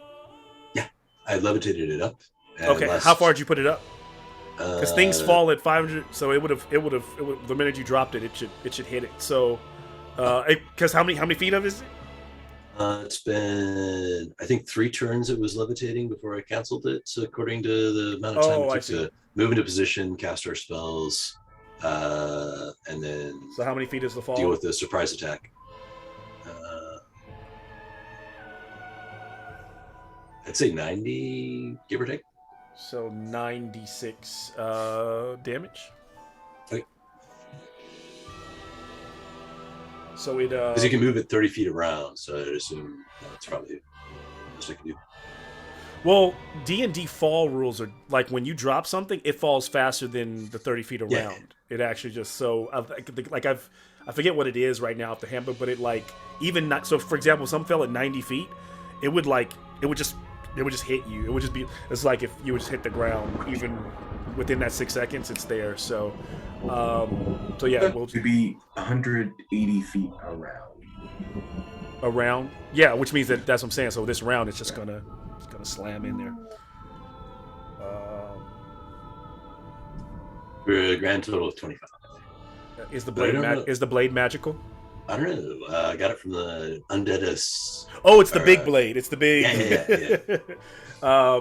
It slams into it, and a bunch of body parts, things fling out of it this time, and it does do 25 damage to the creature. So it is taking another hefty hit. This time. Suddenly, as like as these body parts are flinging out, you see all these little misty orbs coming out of it, similar to when you're stabbing the faces on the ground. And just like sometimes with the faces, as one of them, like 2 of the bodies exhale, they just become specters. And 2 more specters are now. So now there's 4 zombies on the board and 2 specters. Good move there. So Doth has dropped it, and it's still Doth's turn, right? So. Yeah, guiding. Yep. Yeah, fire a guiding bolt, but I only rolled a 13. 13 misses when the guiding bolt. As it dives out of the way. So then, does that think that ends your turn then? We'll have Zombie 1 go rushing in to attack Rakira as it thinks one of the zombies comes in to attack the sentries. One will go up to Doth and one at... Actually, I might not be able to get to... I don't move that fast. 20 feet, yeah, so... Yeah, they should be able to get there. So, right under the bridge. So the zombies will all attack their respective targets. Let's see what we get. Just their measly slam. First one to Calyx is a 12. Nothing gonna miss as they're just trying to clamor to gain to hit you. A 14 for Alcides, nothing there. For the returned, one of them hits a 17. 17. Okay. I think that does hit. No? Yeah. Yeah, that does hit. So it hits that one, and then that one that hit. It hits the one that already was that it hit before, Okay. giving it another 5 damage. Just to keep things clean, what I do with especially your group, your monsters, is kind of keeping them to make it easier is kind of one pool of life for all 3 of them, right? Like stacking their lives on top of each other. Right. So yeah, just another 5 damage there. So one of them is down to 11, and then the one more to hit Doth. Try to hit Doth.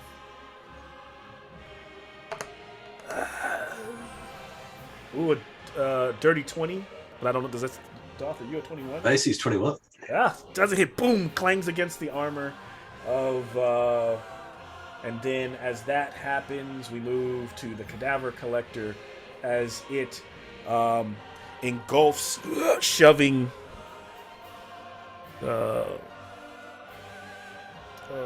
Thanos into its chest. He starts to be absorbed into. You can hear him you see him kind of grasping for air. Can Alcides give me a con save for him?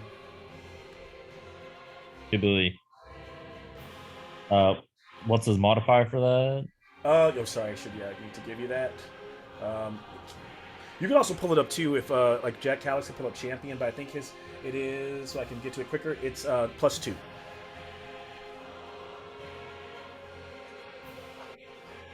And It'll be 18. ooh, beat it. You just so he is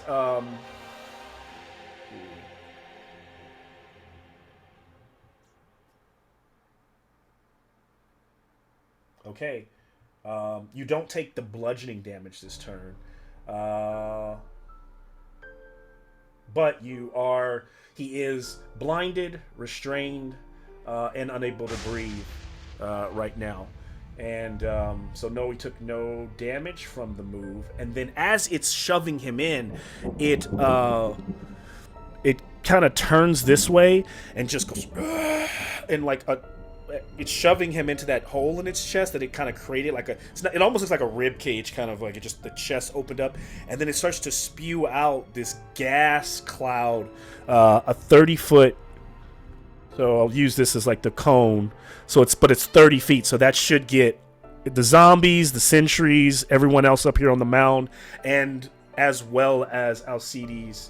So I will need another con save from everyone in the midst of the gas cloud coming out. All right. Does the Sunblade cancel out the darkness with its light?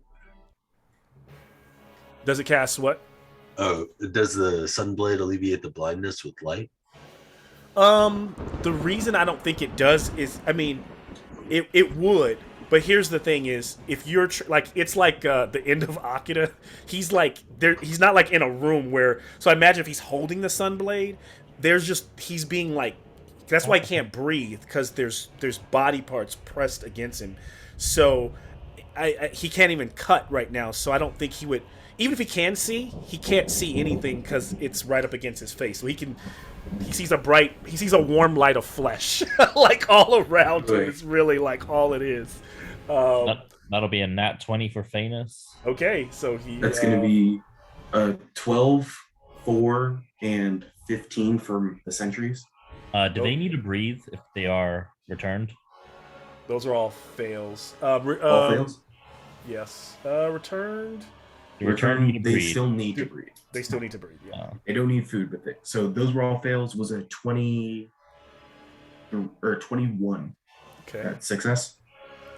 21 is a success. So one of them All right, passed. that was Calyx. That was Calyx. Okay. Yeah. Nizari? All the sentries failed. That 18. The zombies are immune. 18.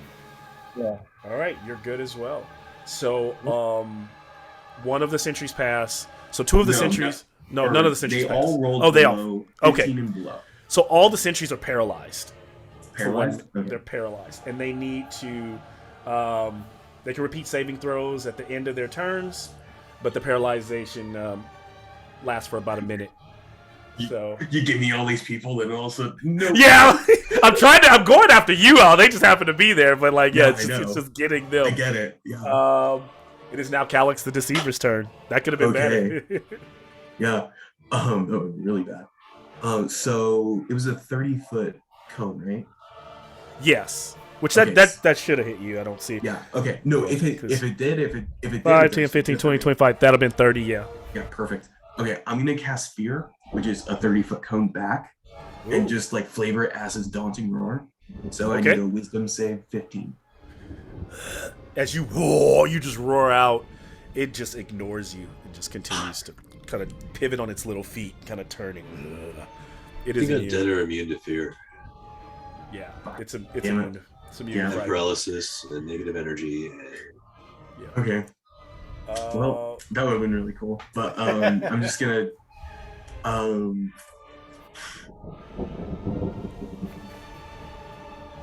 yeah, I guess I'm gonna throw on Hex. Right? Oh wait, no, that's a level spell. Never mind. I can't. Yeah. Yeah, it's just being like, fuck, I thought that would work.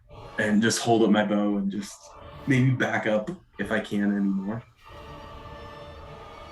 Actually, no, I kind of want to stay. I'm gonna stay there. Okay. Stay there. I'm ready. Stays Not there. really. Alcides.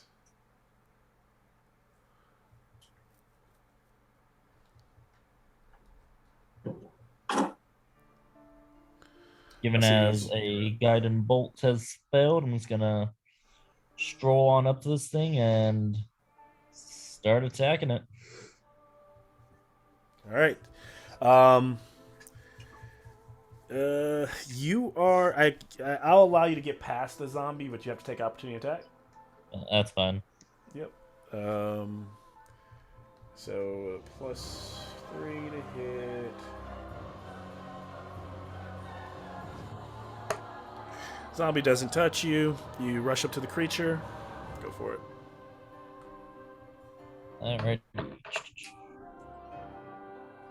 15 to hit for the first magical spear attack, Okay. which probably won't hit, and then 15 will not do it. 12. Yep.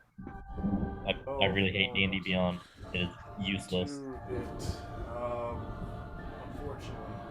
No loaded dice. Huh? No loaded dice. I don't have loaded dice either. It's just the results are more varied. It's like some low, some high, some low, some high, not low, low, low, low, low, low, low, low, low. I hear you. I hear you. Let's see. So Alcides struggling to find a place to land with his spear and move to Nizari. All right. I am going to. I don't want to get close to this thing. I'd get away from me. I think I might. Yeah, I think I'm gonna go after that specter on the bridge. All right, Spectre on the bridge right here. Yep. Is it kind of So, just at the moment it looks at little Nazari? You're like right there, Nazari. You're right there. yep. Yeah, I remember that. Okay, cool. So, yeah, I'm just gonna run in and and go at him with my with my short sword. All right, short sword it is. 15 to hit. All right, 15 does hit. Short sword slashes into this. You kind of punch through it. You can see a bit of the orb, little power like separating as you cut into the thing. So the first attack is 10 damage, All right. and then I will get my second attack. That is 19 to hit. It hits.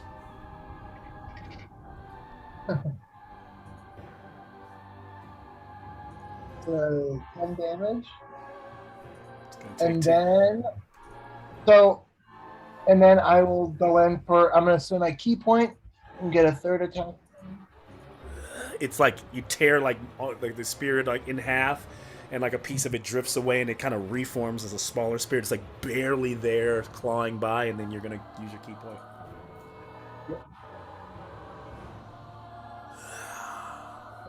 That is an 8 to hit. That will miss as like it's kind of like you that last blow you swing out, and it kind of like just kind of separates there for a moment before putting itself back together. That's it. I'm done. That Nazari, the spirit, the spectral energy strikes back at you with a 22 as it latches on. Magic? Is it, huh? The magical? It's not magical. It's necrotic life force. So why were you asking? Well, it's because I have advantage. because you have advantage. I have advantage against spells and other magical effects. Oh, right. So this is just me trying to hit you. That was so you would get advantage on a spell save. This is it's doing the same thing it did to you before, where it dropped your HP down. So Okay. yes, we ruled that doesn't you don't get it against that. But like if I cast a spell or anything, absolutely. 12 damage, and your total life your total hit points drop by 12. Oh no, sorry, you need to give me another con save before that. So give me a con save. Yep, sorry. You still take the 12. This is just to see if it also affects your total. I already subtracted that. I got 10. For my con save. You pass on that. Oh, Yeah, so you're okay. So you just take the natural, just the 12 for this one. As that one lashes out, the other spirit,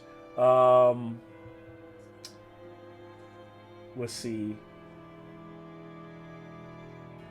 Can't get there. So the other one will float down and strike at. I know I can never, literally, nothing can ever hit this guy, but we will strike out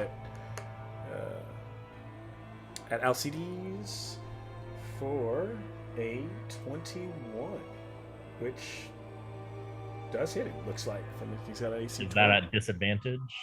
Oh no, it's not a disadvantage. So even when you hit us, or even when you hit LCDs, you don't hit LCDs. all right, well 18, that will not hit him. So then we will move to Phanis, who at this point can just try to make con saves to not take bludgeoning damage.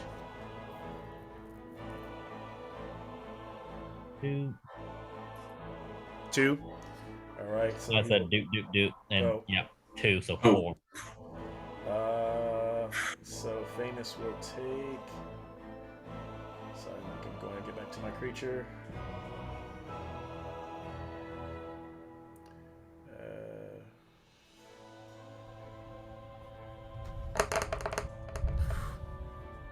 17 necrotic damage. And then we move to the next round As we are back up at the top where the sentries are Oh, all paralyzed. Wait, why did the zombies get ignored for the poison or for the? Oh shoot! I ignored paralysis? I ignored my zombies. I'm sorry. That's my Yeah. fault. Okay. Let me get which they're just probably worthless, but we'll give them trying to hit any of you. But I'll have one of them try to hit another. Oh no, I was just gonna say for the poison, or Yes. not for the paralyzing thing. What Why about were it? the zombies ignored for that one? Oh, because they're undead. Okay, They don't- well, they don't- are they don't breathe. sentries. So are the sentries, but they're They do. Breathe. they're returned and Okay. they breathe. So Okay. they sounds good. that's why. Yep. The zombies are literally made of the stuff of Yeah. the creature too, so it's like Okay, they makes literally sense. are those zombies. They would be poison immune zombies, even if zombies could take this type of poison. So they do not hit your sentry. The first one does not hit. The second one is not going to hit Alcides. One to hit Doth. That's probably why I skipped them, because it's pretty much worthless to roll for them. And then one to hit Rakira or Calyx. Do I have disadvantage on these as well to you? No. Because this one's You a would. 20. That one's a 21. The one that hits.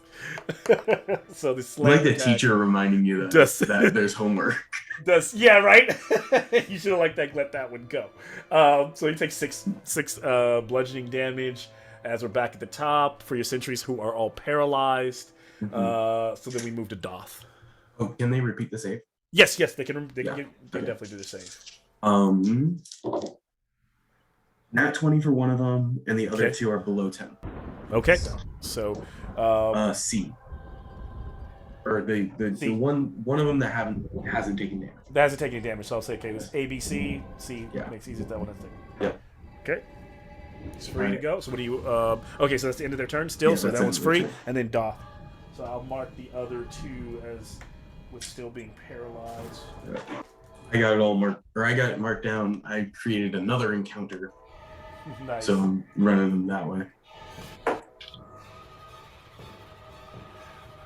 All right, Doth, you're up. Okay, question. Does his name starts with a P. Famous. Yeah, famous. Does he have room to grow if I were to enlarge him? Or would he be like constrained by the monster? A, you need to be able to see the target, correct? Yeah. You can't see him. He's completely engulfed. Yeah. In that He's case, inside the creature's body, like at this point. Well, it was a thought. Yeah. All right, I'm just gonna guiding bolt the monster again. Guiding both. He's guiding both. All right. Third level. For 19 to hit. All right. 19 is a hit. Well, 3 out of 4 people here can cast Guiding Bolt, so Which is just crazy. 19 points of damage. Great. I don't want to do it one more time. there's Can part of me that cast wants to it, do. can't hit with it. Look at these body parts spray off of it. This is the first time where, as they many of them slam against the ground, the creature kind of heaves. All the bodies, all the faces, leaving a sigh of weakness. A chunk of the domed kind of head kind of blown out. It doesn't seem like it's kind of not really repairing, giving you the sign that this thing is getting weakened, and all the mouths and the eyes are starting to like leak like a black ichor. So it's just kind of covering itself in blackness. These last handful of times have just been like nightmare fuel. Yeah, you guys are in the underworld. Like I have to have nightmare monsters here. Like you said. You were in heaven. Yeah. Okay? Hold on. The dryads weren't that nightmarish. They were just dryads. They weren't that The creepy, one were with they? the thing with hands for spiders, whatever. Hold on. Oh yeah, that last one. Yeah. Well, he was the guarding this place. So yeah, those things were guarding the things with the things that were walking around. Those things are pretty nasty. The Woe Striders. I love that card in Magic the Gathering. Let's see. So yeah, it's starting to look bloody, and let's see. It will roll to see if anything comes out of it. Ooh, lucky. So no spirits come out of it, and no zombie bodies drop off it or get up off the ground. So Calyx, you are up. If I'm not mistaken. No, I'm sorry. Yeah. Why did I say Calyx? Doth just hit it, And if Doth, you have anything else, then we move to the zombies, if I'm not mistaken. Because you hit it with the guiding bolt. Yeah, it's all you.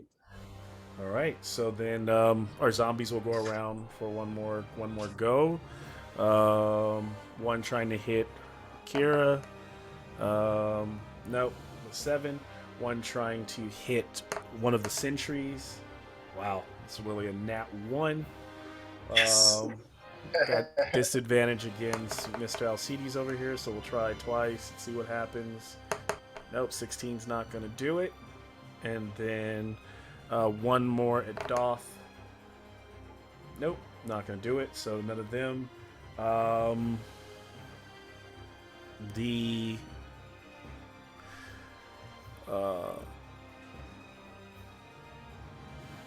You can take your opportunity of attack, but the cadaver just literally Dark Souls style just kind of crunches down and leaps up in the air, body parts spewing, like falling off of it, and slams down up here, just kind of landing next to, landing on this second level.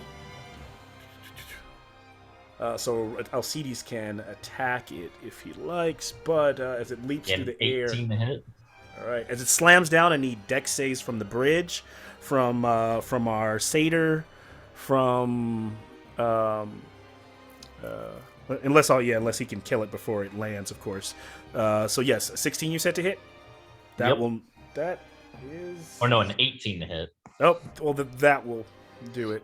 All right, and then I'm gonna pump a second level Divine Smite into that because I haven't been able to hit this thing this entire time. Alrighty. Just because I hit it with a guiding bolt, might get a 20. Oh. Yeah. Get a what? Just rolling it again to see if I can get a nat 20. But with D&D disadvantage. Right. 19. So that'd be 26 to hit. Okay. Close, but no scar. Give me that damage. Okay. It'll be 11 magical piercing. And then I did a second level divine smite. That is 11 magical piercing. Yep. Okay. Takes that stab as it leaps away.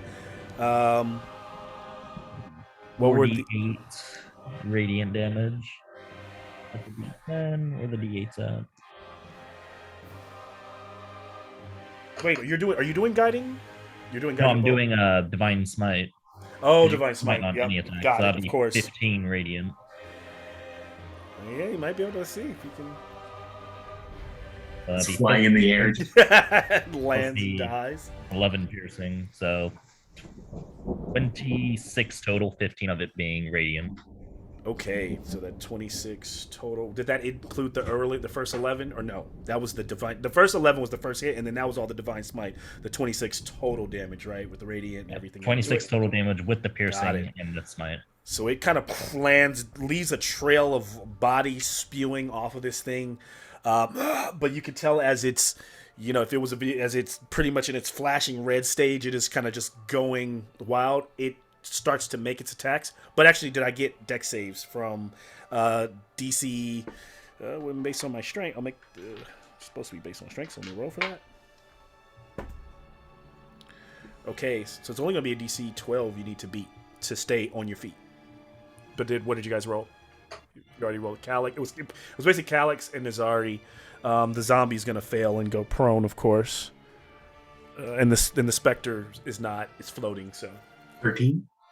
13? You just passed by 1.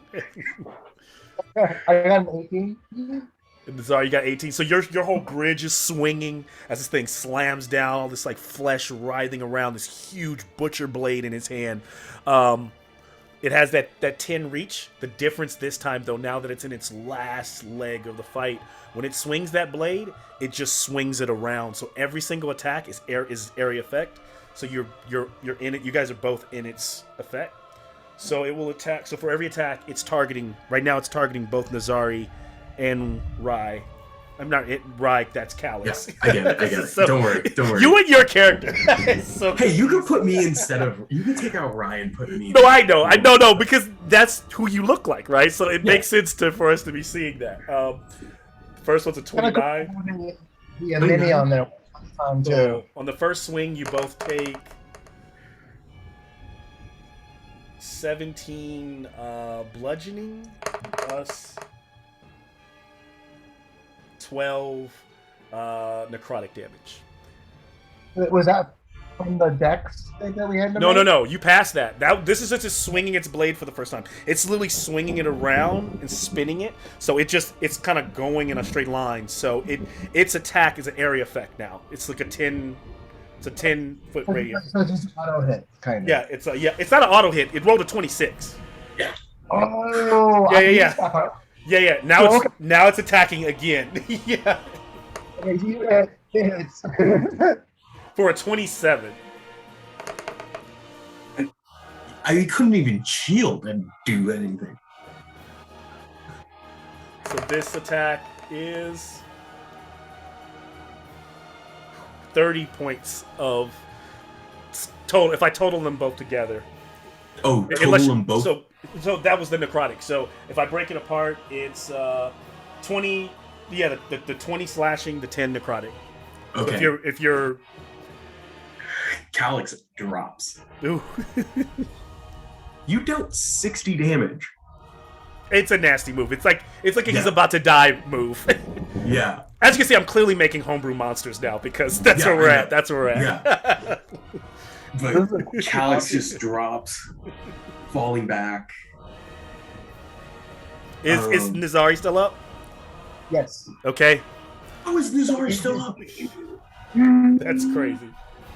Oh wow, he's like got only a little bit left. No, the fart. He's down. You did 27. You started at 45. Did you actually make it through that with 3 hit points? Yeah. Not bad if you did. All right, so I have to go. Wait, how much damage was that total? The last 30. One, the first one was, but I did 30 on the first. You got hit by both of those, right? You took. You said both together was 30, or was it 12? You took No, 30 was from 30. 30 from this second strike. Okay, and what was the first strike? The first one was, let me go back up, because I roll them on D&D Beyond. So how do you? Oh, okay, cool. Let me look at my.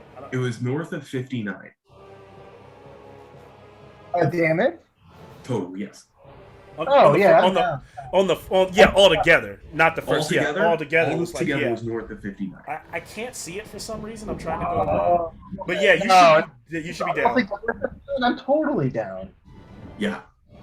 I had 45 hit points max. Yeah, and I I had was down like 7. Okay, yeah, I'm down. It's done. It stops swinging and it's like heaving there, and it's standing there for a moment. And you can tell that it's tired. So I imagine like you realize it. It's used all of it. It doesn't have any reactions left or anything for this turn, but it's done what it can. If it can survive to that next round, it's going to be pretty nasty. But it is. Calyx is down. Death save. Hoping you forget. There's death saves. And also, you have to remember this was an optional monster, so you could have he could have been passed. Okay. 13 success. All right, good. Alcides, you're up. I believe you. I think you got this. I hope. The question is: one guiding bolt attack or run up and try spirit? Your best Up to to hit you, man. option. Yeah, I'm gonna go with the second option: run up and 2 spirit attacks. All right. Get 300 this bitch.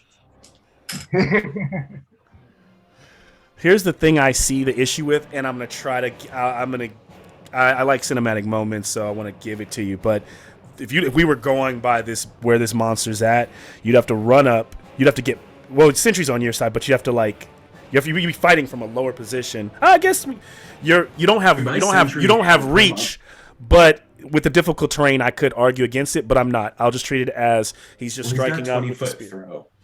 I mean, I have 40 feet of movement total, and then I can Oh, also use okay. Fearless 5, Athlete, 10, so 15, I mean, 20, make it 25, 30. running With the 40, that makes a difference. I thought he was at 30, so yeah, that would put him right in front of it. So okay, Like a bonus action, peerless athlete, and that'll allow me to just vertically jump 20 feet. that's why But you're I'm that. using Good. my That's why bonus you're that guy. If it was anybody else, I would probably question what you're. But yep. So as you kind of go leaping through the air, let's go ahead and see what you got. This could be it. That'll be a 23 to hit That does hit. and a 19 to hit. Those will both hit. And I'll pour a smite into both of them at first level. So first off, that'll be 17 piercing. 17. Okay. I'm gonna scroll that down. All right, so that's the last of my first level slots. And 2 of those, that'll be 6d8 total. So I'm just gonna roll all those at once. Okay. Nice. For 27 radiant. 7. That'll be 44 damage total. 44. 44. All right. So, tell me what it looks like as you like where you're aiming. Is it just the mid mass of the creature that you're slamming into? That you're driving. You're using your spear, right? So yeah, spearing into. I imagine like you're landing on. Spearing it from the bottom, just kind of Okay. jumping through, and then just telling Thanos to grab my spear, but not in the gay way. Don't ask, don't tell. Oh my gosh. And so you stab into the creature, and all these hands start like kind of clawing at you. You see all the writhing faces as they start to open, and inside you can see that Thanos is like holding, like grabbing onto the spear. You see him kind of using the sunblade to try to carve around him, both of like as the damage is like all this radiant damage blowing from inward outward.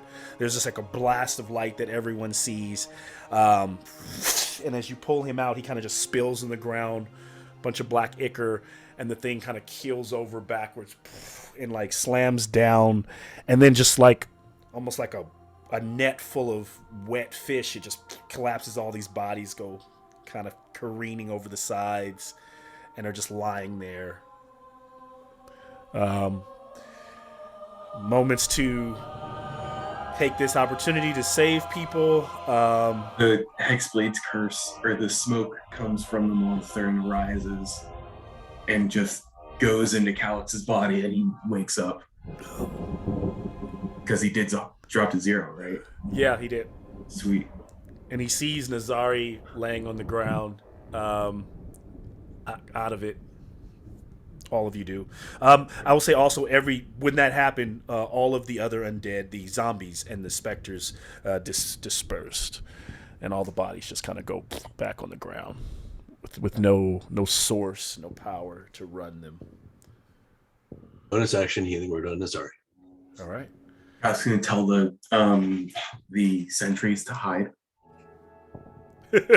They're like shuffling behind, like he's like pushing them over behind a rock. They look like super confused, kind of like. Wait, hold on. They might as well be storm. They might as well be storm soldiers in that fight.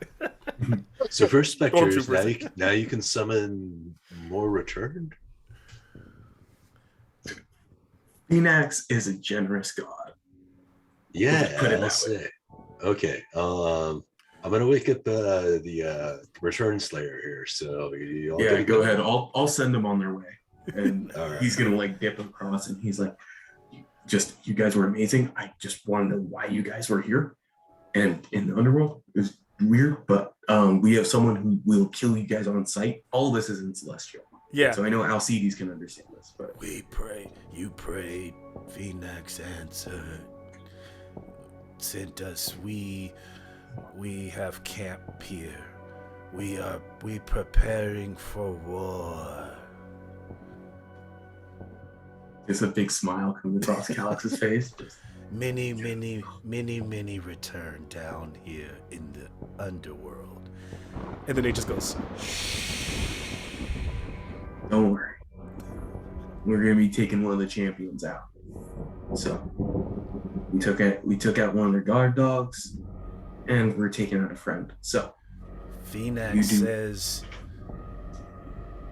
don't make this a habit.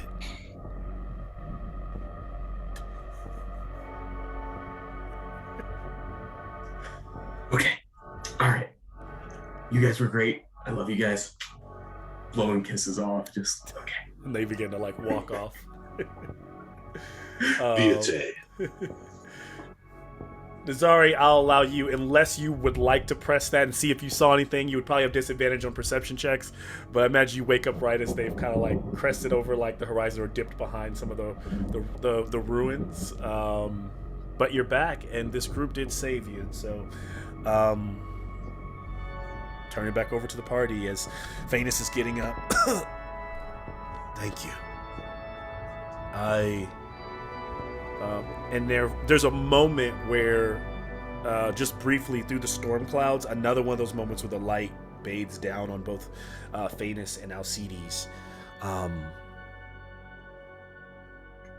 And both of you hear it, but no, it almost like the lightning strikes with this, and as it rolls, you just both hear, "Well done, my faithful servants."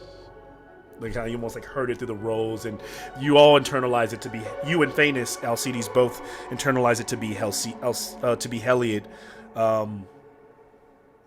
giving you props on a job well done.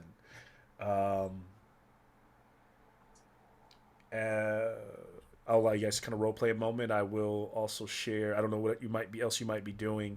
There are a couple things I want to add here, but I'll look at my notes really quickly here first. So, Nazari, you lived. Okay. Well, we took out the returned after both. We got hit pretty hard. Just for future reference, this is why we don't jump the gun. Sorry, You totally Leroy Jenkins that one. That was great. Oh yeah, I saw his face, and It makes sense. Don't worry. No, it did. We're not. No. I'm gonna put my hand on Nazari and just be like, "Don't worry. They gave me shit for doing shit like that for a long time, and we still do. Just ask him about the Hydra." Hydra. Listen, I get it.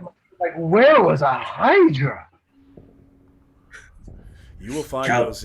Oh, sorry. Phaenix just looks and goes, "You will find many of those in the mortal plane if that's what you seek. Many Hydras exist there." Alex gonna go over the story of how he pretty much single-handedly slayed the Hydra while riding atop of it with a boat. I'm gonna go get my sword. Go sit down. Starting to tell the story, then see Doth is just like gonna stop talking. And then he's gonna walk up to Calyx and shake, and hold out his hand to shake his hand. Like, you seem like a great warrior. Thank you for bringing me along. No problem. He's not gonna shake his hand, but just to. But he's like, "Oh yeah, of course. Just trying to play it off as cool as possible." Well, Calyx, if you're hurt, I can help you.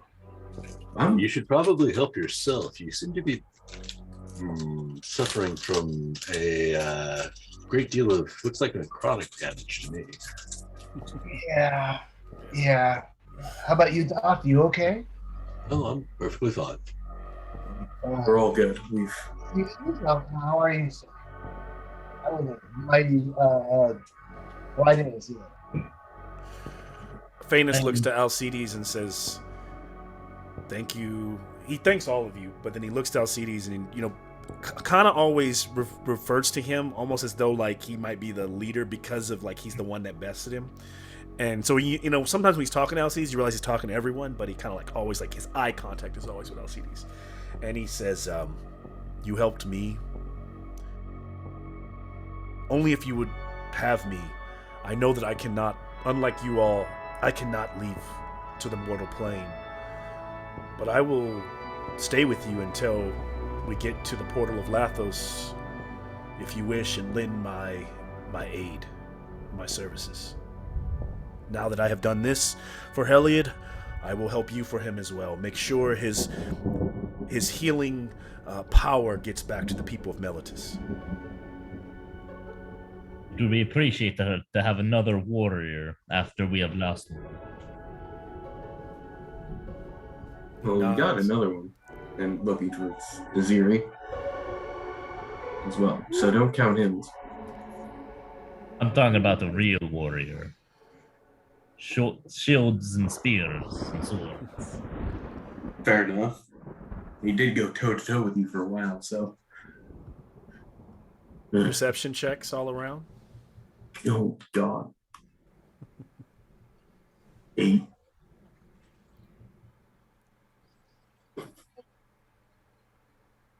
$19. Okay. 18. Okay. Doth with 18. 14. 14. That's just Erebos So staring.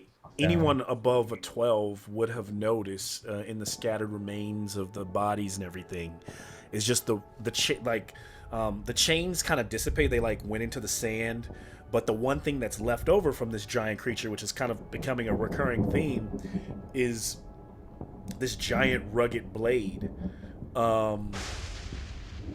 And Doth, as you and both Alcides see it before you can even step towards it, unlike the blade that came off of the Philiskia, it slowly is shrinking. It's resizing itself. And that butcher blade, it almost from your side, once it shrinks to the size that one of you could hold, while it's kind of sword meets axe, it's really more great axe than it is sword. It has resized itself. But I will say, Alcides and Doth definitely see that it can be used, but it has a eerie presence. Eerie presence, you say? Oh, say no more. Yeah. Cal's just gonna be like looking through just for undead eyes in case encased in gems. Can I get an investigation check from you? This son of a bitch probably had an eye somewhere. Actually, first I want a percentile check, and then I want your investigation check. Okay, I gave you, or I already You gave me 17. Okay, 17 yeah. is first. Come guy. on, So the come percentile is to say if it is here, right? If it is even possible. 31. Okay. So 31% chance. You roll a Okay. 17. Oh, go ahead.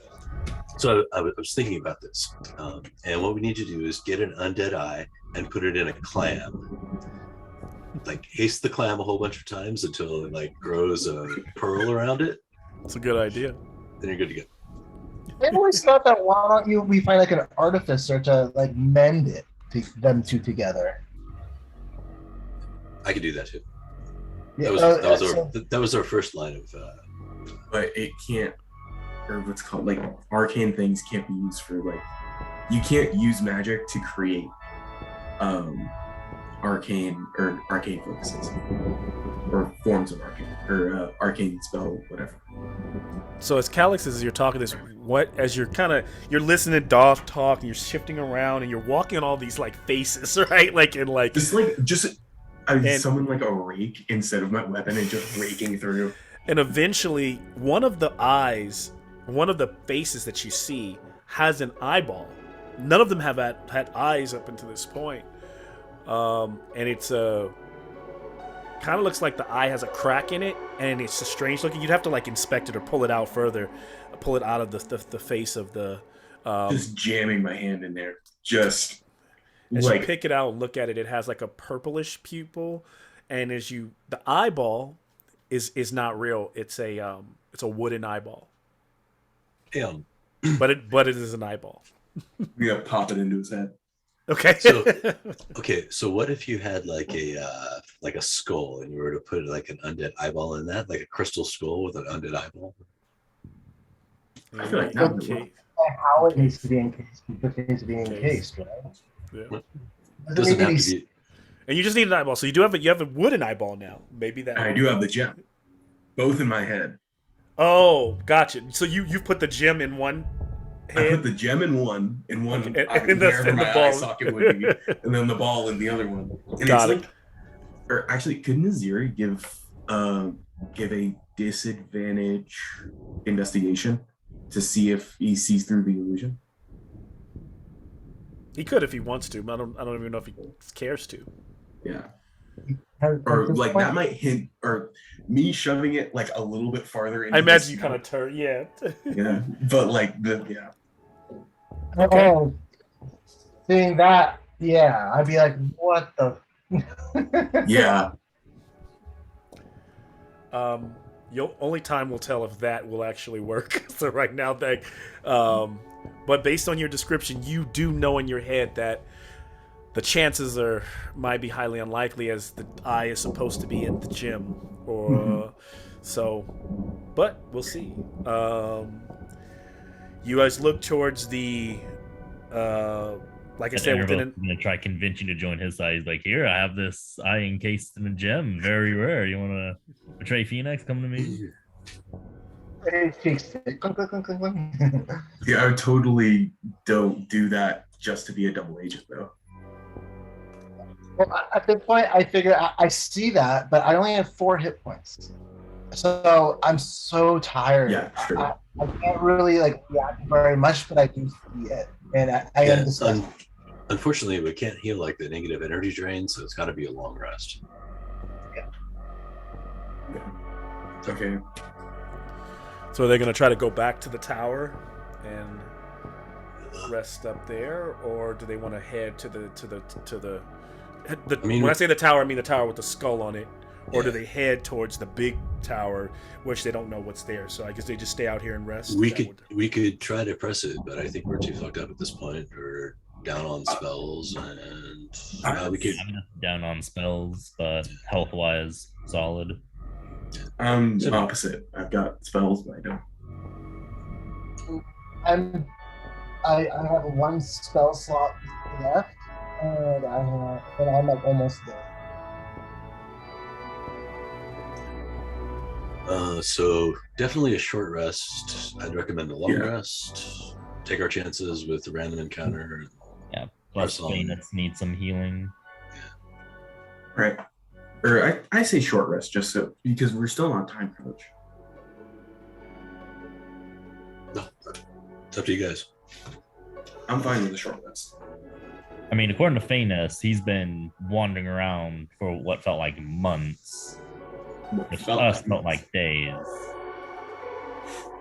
There's some time is just way slowed down in the underworld. So yeah, it was days for you and Alicia, but he says he feels like he's been out here for months in the underworld. So who knows? Yeah, maybe there's just 2 time periods between those 2 pockets or those 2 places.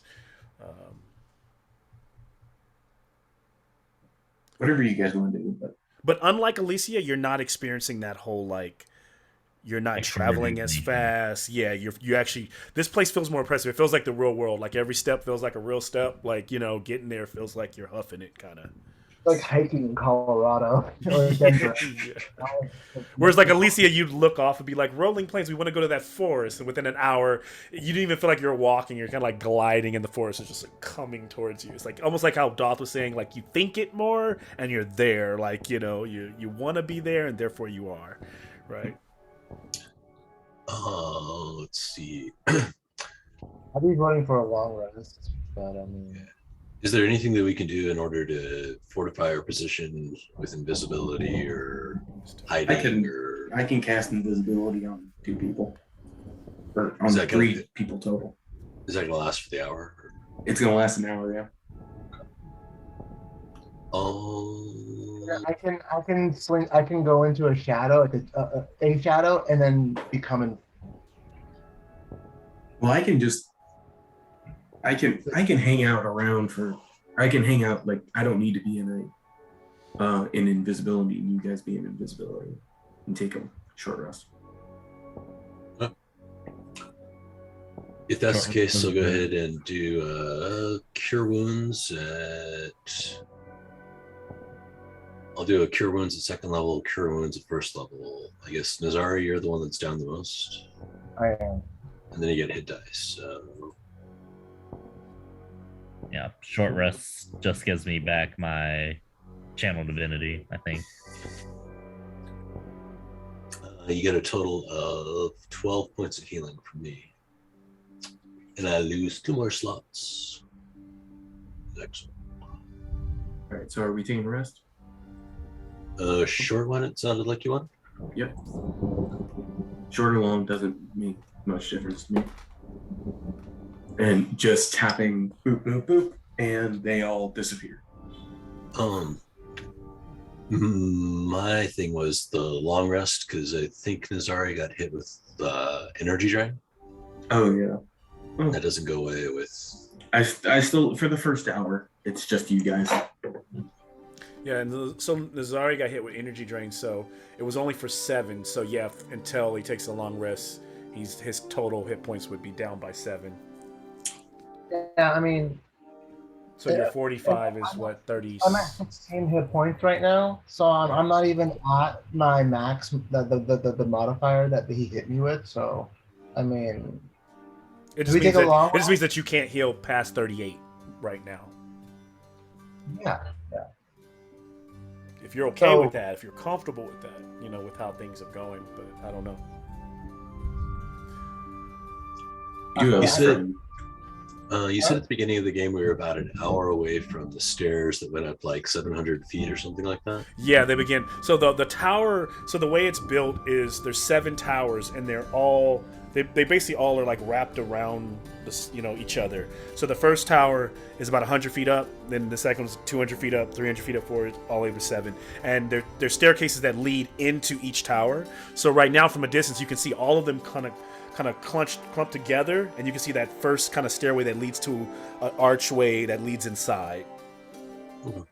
Similar, I mean, I just use this as inspiration behind me. I don't think they quite look like this, but they're more like cylindrical and stacked. And there's like, you know, of course there's like ancient carvings in the side of them, strange beings, like, you know, hooded beings looking down and things like gargoyles and all that weird stuff.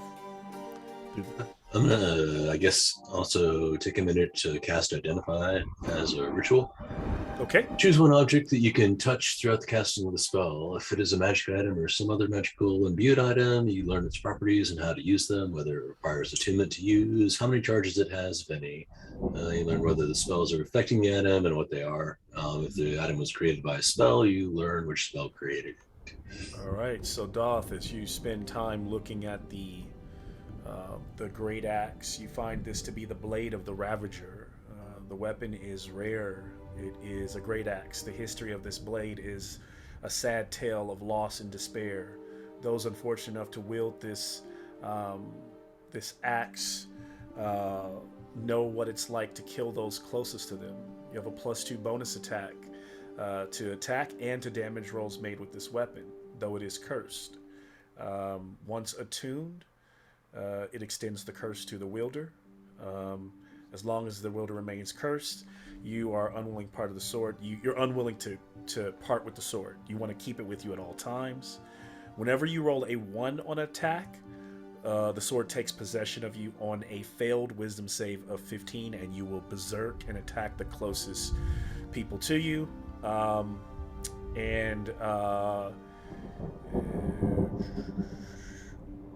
going to actually send all this to you. If you can make extra attacks as part of the attack action, you use those attacks to pretty much attack the nearest creature. As whoever you keep attacking the same person, even friend or foe, until they die, and then you attack the next one. So you pretty much attack indiscriminately. And then for each turn fighting the same creature, your strength ability score increases by 1 up to a maximum of 22. And at the start of your next turn, you can repeat your saving throw. On a success, the effect ends. So once you hit that 15, it ends and it fades away. So as long as your friends were not away from you, even when you rolled that 1, it could be beneficial, because you would just be attacking whatever monsters in front of you, but just in a crazed berserker mode. So that is it. It is the Blade of the Ravager, and I will put it in so you can put it in your notes, Doth. I mean, actually, I'm not saying you have it. Whoever wants to have it, but he's holding it, but I'm taking notes on everything. So, but is it on D&D Beyond? Unless you attune to it, I mean, no, I don't think it is. It's a custom weapon.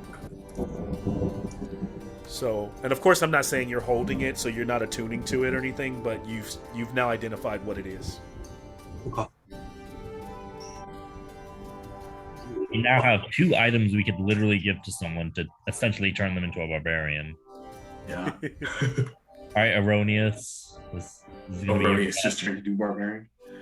give him the helmet, give him the axe. Like, all right, you got this.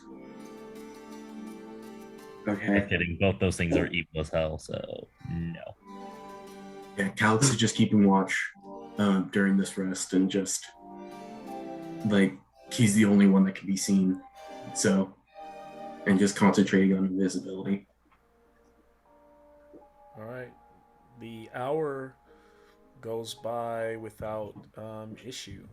The oppressive lands still stand before you. Nizari, are you gonna spend some hit dice as well? Yeah. Just so you have extra hit points. I did, yeah. And do you get back your key points for a short rest too? Or?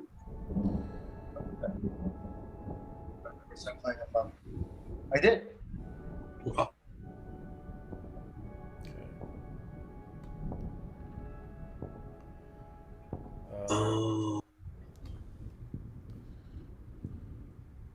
And there's nothing much we can do for you, Calix, right? Good. I'm at 43. Okay. Yeah. The Hexblade's curse. As long as I put it on something, once it dies, I can heal back up. And then hit dice. I got pretty good constitution, so. Okay. So, I imagine you, unless you let me know, and you're setting off. Oh, go ahead. Yeah. Oh, I'm just during that rest, just holding the pomegranate, seeing if it changed anything by praying through it through Phoenix, and knowing that, oh, this actually gets people to help me. Oh, that's that pomegranate that you have? Yeah. You get the feeling that it was just your prayer. Was it quite the pomegranate? Let me see. I actually have to read it what the pomegranate does again.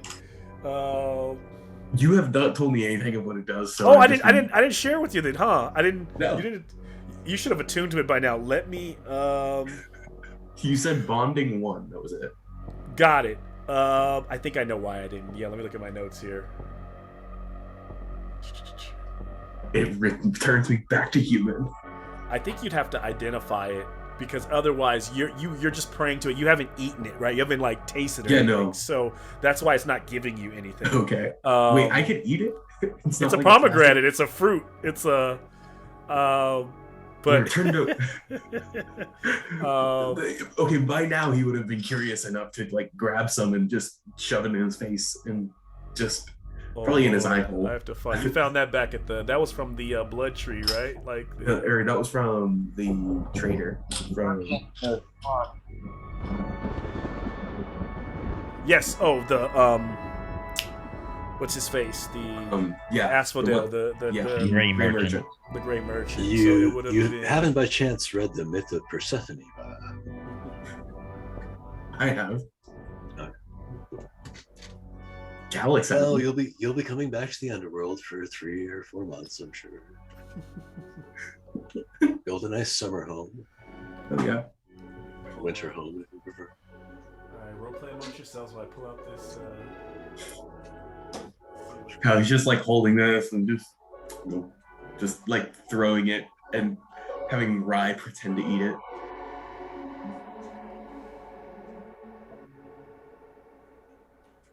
Watch, I picked the only cursed one. Bam. That was a tough fight.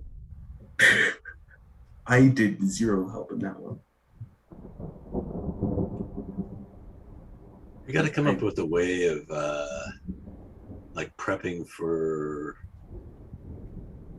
I know this is nothing more than like pure escalation. Yeah. Either a way of interrupting or like I don't know, like holding an attack for when they transform at the end. Yeah. Nah, I was. Well, that's just, yeah. I mean, that's just someone saying, they're gonna hold their reaction for something. I mean, but they'd have to be, yeah, you kind of be ready. You have to be ready to state it, or Yeah. yeah. I see what you're saying.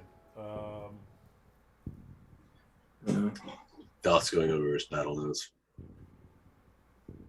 Alice is gonna look over and just like see the writing. I don't know how to read. Just like trying to like follow. Is the letter C. So as you taste the first, it is a very delicious, kind of vivid red fruit with seeds inside, and it tastes delicious. It's this perfect mix of sweet and tart that you're getting from it. Even though I'm returned and I normally can't eat taste food. Because you're returned. So here's the thing: you can taste this. You can taste this, and it's actually so delicious. I need a wisdom save from you. So delicious that I need a wisdom save. Oh my gosh, an 8. Oh no. So you suddenly you see like you just keep shoving more. You start to eat more, shoving more into your mouth. I need another wisdom save. 15. You just end up, you kind of like catch yourself there, stop after you've eaten like half of this thing. You realize, can I have you're able to stop finally. The overall undead in you kicks in. Can I have an insight check at advantage? Come on, something good. Something. Yes. Nat 20. Nice. For 20. Okay.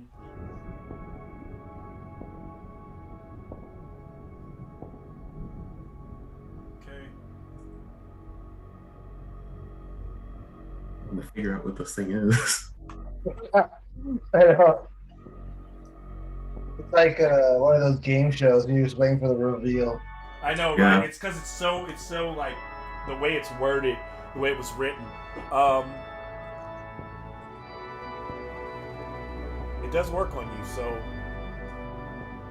you have about half of it left. There's about 30 seeds left inside the fruit. Calyx, you consumed. Actually, no, because you passed your second roll, so there's about 40 seeds left. You consumed 20 of them.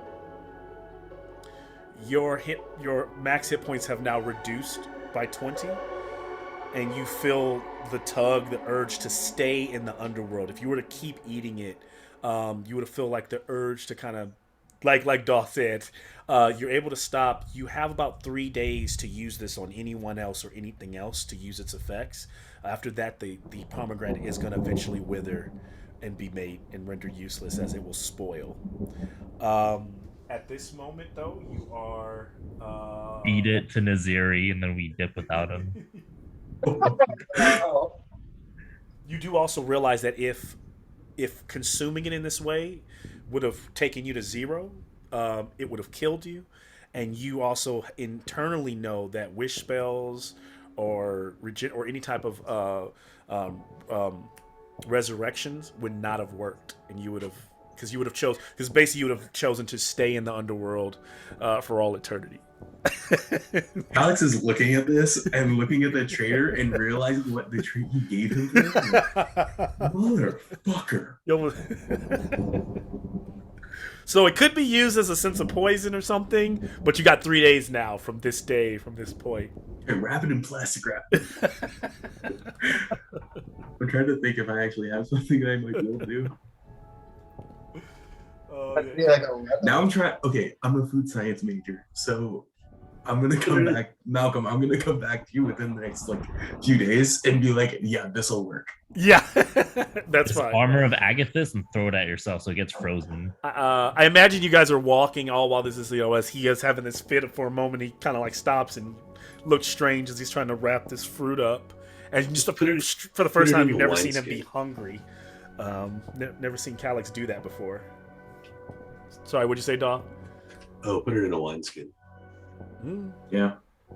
My initial idea is draw out Rise Blade cast green flame blade on it and just sear over the parts that have been what's it called?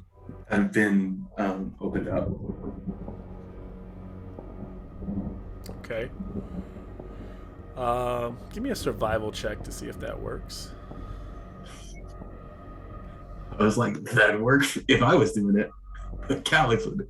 You're trying to 5. burn the edges of the fruit. What are you doing? Yeah, hold on.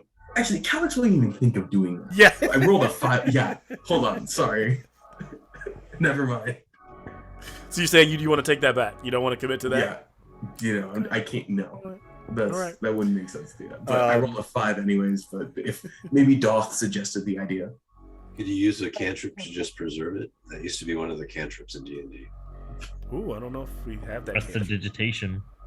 No, I mean like the the spell cantrip took over like all of the other cantrips that used to exist, so you didn't have to pick them up piecemeal. One of them used to be like preservation or something like that, and it would stop food from spoiling. I don't know if anyone has it. Well, warlocks they get barely any actually good spells or any non-damaging cantrips. You get minor illusion, mage hand. That's it. I could help you out, I guess. This is You guys are huffing it. An hour later, have made it to the steps, and now you're kind of beginning to wind around this large column of the first tower. Actually, I have a better idea. Here's a candle. Use your green flame blade, melt the wax, seal it in there. do you want me to just use the same survival roll that I was gonna roll? Or If you're gonna commit to it, I'll give you one more roll, but you got to Thank commit to you. this time. So yeah, I'm gonna commit to it. Well, like I was rolling it, and I'm like, wait, hold on, Calix wouldn't even think of this. 4. Okay. Yeah. So yeah, he's trying. Green flame blade just decapitates the candle, and then just puts the candle in the pomegranate, like, and holding up the doll. Like this is how it works, right? Still got 3 days. Still got 3 days at this point. All right. And at that moment, you guys have kind of made it to the top landing of the entryway, and beside a giant could walk through this open like an archway, like a large stone archway. On either side, you can see these 2 statues who appear to be like etched as though they are holding a great weight of the entire tower over their head. And then carved above that is a symbol that almost looks like a portal, almost looks like a sun with rays coming off of it, and inside of it is a map of all of Theros. How would you proceed? And inside, through the dark open way, you see a large, almost 100-foot wide, 100-foot radius like room, because you're at the first tower, and it appears to be completely open.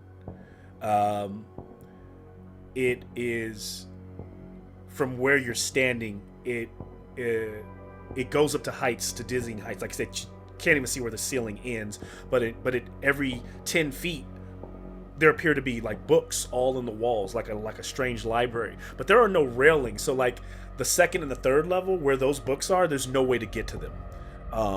But books all along the walls, and the shell, all on the walls, all like in natural nooks that go all the way around. Unless you were to go inside, you can't see beyond because it's a lot. It's pretty dark in there. So, can we take a second to take a look at these statues a little bit more? I mean, if nothing else, Doth as a sculptor would be interested in... Sure. Can you give me investigation, Doth? 16. Okay. What you understand from staring at them, the figures might represent it looks like what it appears to you is that maybe the foundation that these figures are holding up look like they may have represented the titans of some sort, the titans who exist. The foundation that they're holding up translates to you as the foundations of the underworld. And then you start to realize what you weren't seeing before is, of course, the tower or the throne of Erebos. Kind of hidden amongst the etchings appear to be his large horns, and but it also kind of seems to be carved into the shape of the Tower of Lathos, and above his horns is the portal that leads out back to Theros, back to all of Theros. There are these markings of of each tower. There are 7 of them. What stand out to Doth, though, is that the highest point is the one where the sun is above it, so that is the portal. But I want to say the 5th column, Doth, seems to be where there's like a strange observatory on the depiction of that column, and that reads to you as that 5th tower. I'm trying to figure out in my mind the way it's connected, but basically what it translates is you understand that the 5th tower is where the controls is where the power source that powers the actual portal itself. So you now know that when you get to the 5th tower, as you guys go up, then that's the one that's going to be a tower of importance, is what Doth is getting.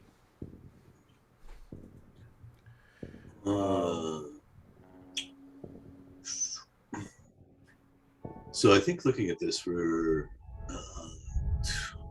seems to be a visual representation of the realms as we know it. The Titans below, the underworld above that is Theros, and then whatever it is that's necessary to summon a portal through the horns up above will need to be set on the 5th tower. I tell the party.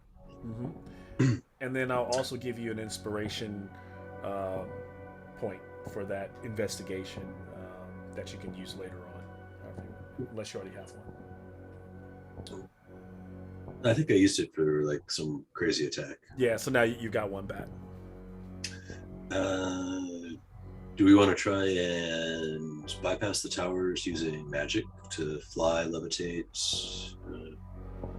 Good. I wouldn't be opposed.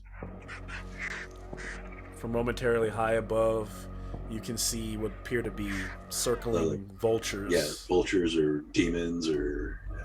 They're so high up, and then they kind of disappear into the clouds, like they're flying past one of the towers, and then storm clouds. They kind of fly into the storm clouds and they disappear. I guess long way, but we try and be stealthy if we can. Missouri, you said you had silence. I do. Darkness, past that trace. Or... I have all 3. Can I have a perception check from everyone? Mm-hmm. 3. Every single check that I made that I get +0 on. This is a difficult perception check, so somebody's gonna have to hit really high. 18. 21? It doesn't break anything. It's just it'll reveal a little bit more information if you do get it. 21, you said, Nazari? Okay. I'll see. I got an 18. Okay. All right. LCDs. Oh, okay. Even with 21, Nazari, you just kind of look up and just sheer rock, reaching up at least, 400 or 500 feet into the clouds before it disappears. It's a pretty intimidating structure to behold, and a vast one at that. You can tell that it probably feels even just as large inside each one of these tower rooms. How do you proceed? I'm just gonna look back and just be like, that was big. Check it out with me, and actually, he's gonna tap Alcides and cast Fly on Alcides and himself. Oh, okay. And just kind of, cover my 6, and Cal's gonna like fly up and just like skimming through the book, like skimming through the bookshelves, but like going like just straight Oh, up. you're flying into the tower, inside or outside? Inside, basically, inside the first room. You're going in there and then flying up. Right? Yeah. Sorry, in the way I was library. describing you is I Okay. still had you guys at the archway. No one had Oh, gone okay. inside yet, so you were peering up into the clouds above. But you can easily do that if you step into the into the room if you still want to do that. That's just where you'd be the Or- first one kind of entering the room. Or Cal's is just gonna walk in. He's not gonna cast fly. Hold on. Let's check for traps or like at least detect magic or something, just to make sure that we're not setting off alarm bells when we enter. Yeah, I it guess. seems like the gates of the underworld in ancient Babylon, where each gate you pass through, you get stripped of more and more power. Yeah.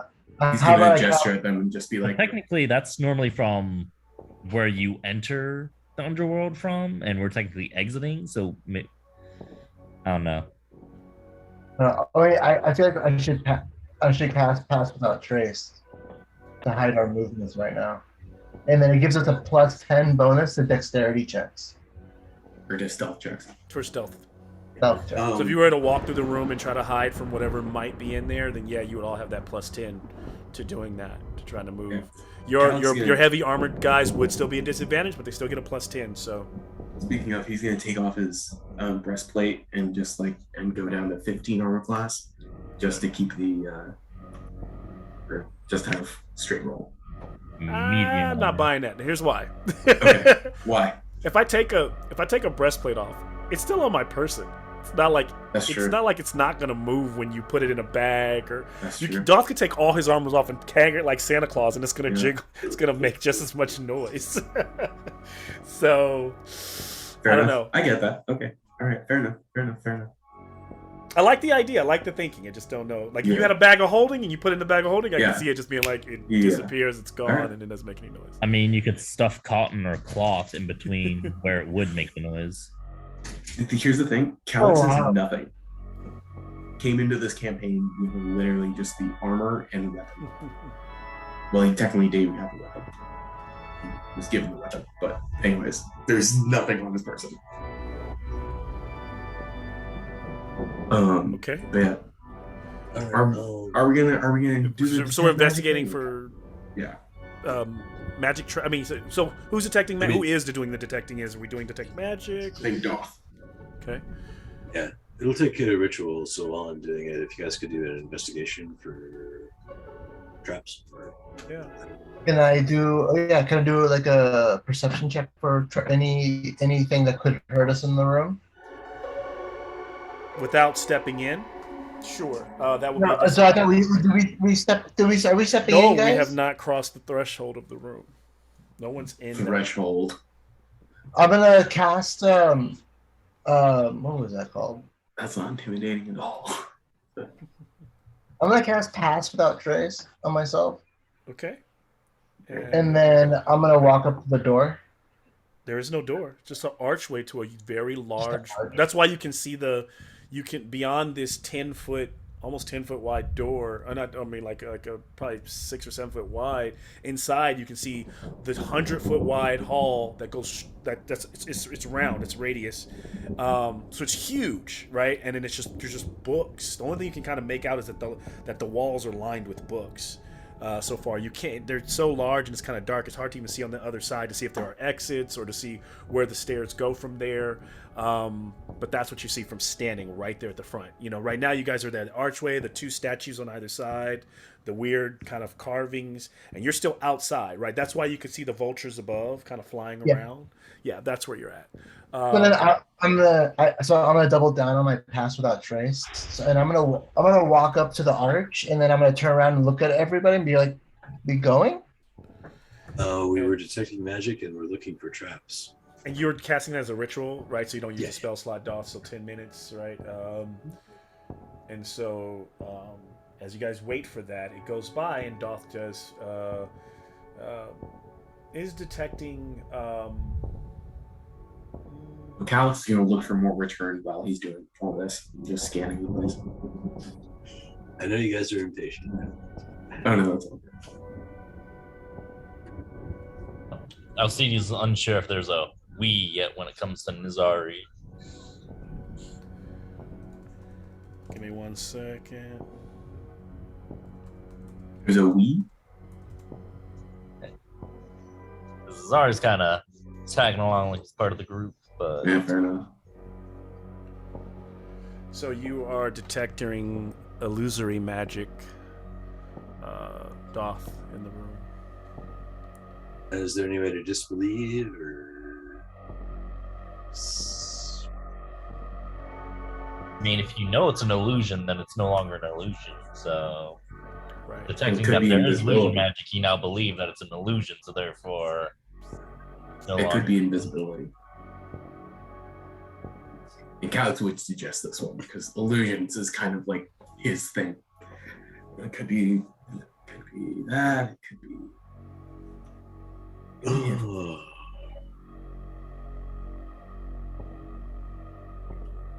Maybe go in there with one of our illusions of our own. Maybe I cast invisibility. Alcides one-man cruise this, and we sneak in around ambush if Alcides gets ambushed. I'm trying to think of.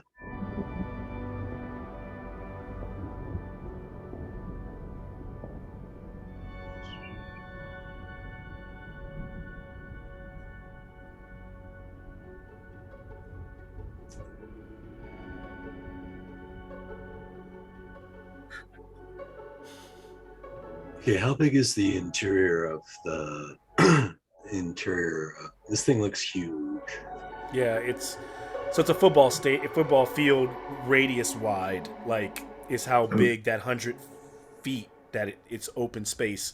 Maybe like looks like it could be like shiny marble or stone floor, and then just books. And then from because you're trying not to cross the threshold, so just looking in there, that vast amount of space, you can kind of. Calix is going to step through the door, see if what happens.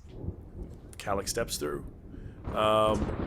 Here's the crackling, and then he begins to see all these spectral ghosts appearing, and they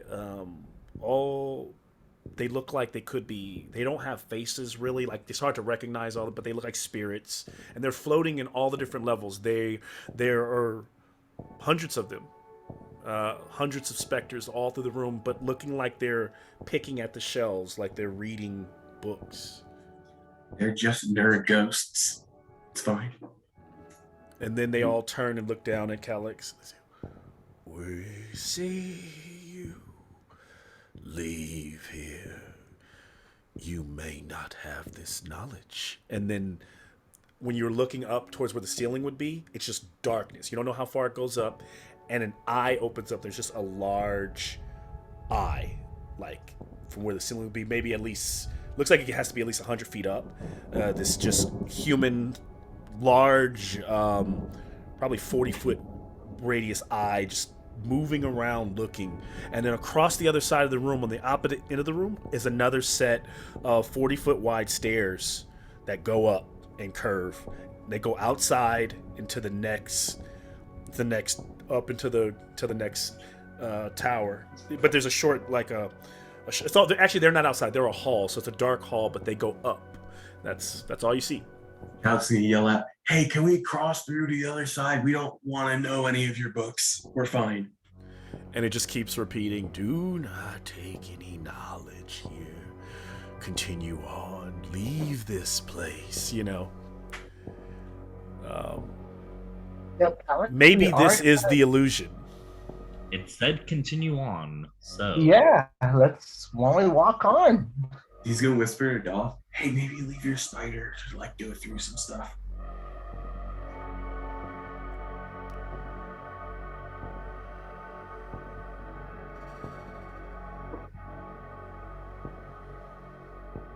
I don't know if we heard you. Oh, you're muted, bud. Before we go, I wanted to mark where we are and chalk on the entranceway just in case the portal actually takes us somewhere else. If there's any way to spike the door so that if like some portcullis or something falls down, Okay. it'll hit something. Maybe give us a chance to roll out from behind it, not get locked in here. Did everybody in a roll to see if there were any like physical traps like you were looking for? I think Doth was the only one that couldn't because the rest of you guys were supposed to be making that roll. So why don't Nazari? Yeah, we're going to give me a Yeah, investigation. it's like Calix isn't gonna do it. Yeah.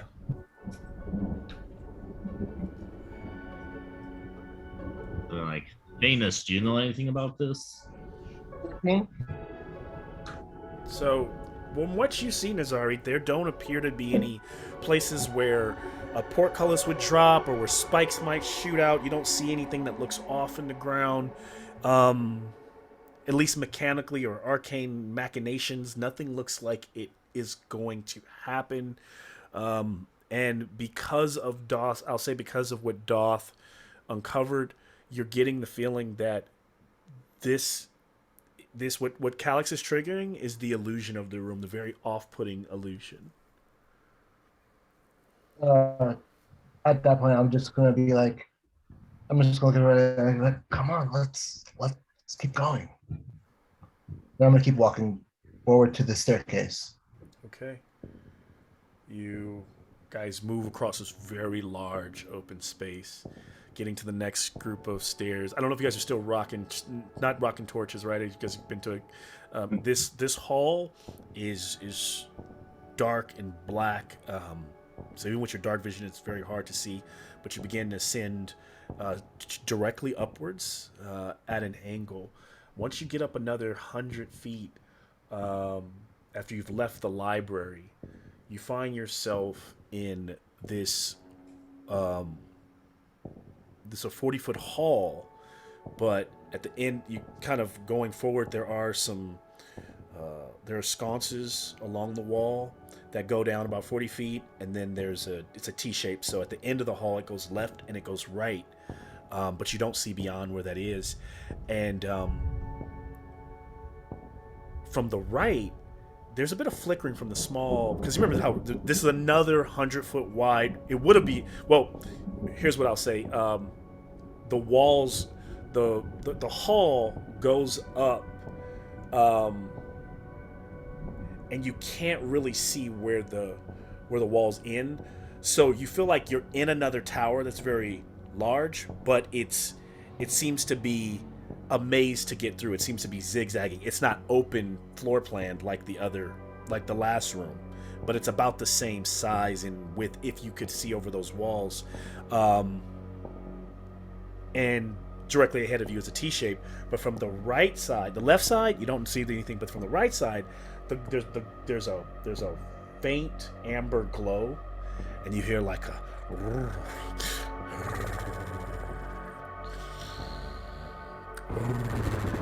like something sleeping, but it's like sounds kind of like a canine, and it sounds large. Can I see with my devil sight?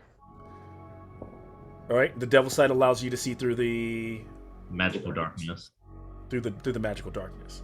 Okay, well, your devil sight, that it allows you to see through the darkness, but there's a wall there. So I mean, if it was dark, you mean because it's whatever this thing's probably glowing. If you just walked up to, there was like a pathway going to the right. Didn't you say that? No, it's a 40-foot forward, and then a pathway that goes to the right, and a pathway that goes to the left. But you have to actually move up to get to the edge of there, creep up there, and look around to see what there is. So then I'll start walking. Your devil sight would forward. see through complete darkness, but this isn't complete darkness because there's some faint flicker of flame through the hall. Yeah. Doth, can your spider leave like a trail of thread? Minotaur in the Labyrinth style? Yeah, but that's kind of what I was doing with the chalk. I don't know if it would have enough to like output 100 feet of spider silk for every floor. Well, we wouldn't need it for every floor. It's just this is like the first major conjunction. So, well, being a Minotaur and having grown up in a labyrinth, I'm going to tell you to go right. Always go right. Don't turn left. Just keep going right. Eventually, it'll be right. Calix is like overly thinking this. Just go. He's blazing in the air around his head. Yeah. Just you- casting if you- minor illusion, just like plotting out labyrinths. Like, Yeah. And I'll tap Calyx on the shoulder. I'm like, it's because you're just following one wall. Oh, I still don't get it. It's all Still right. We'll figure it out together.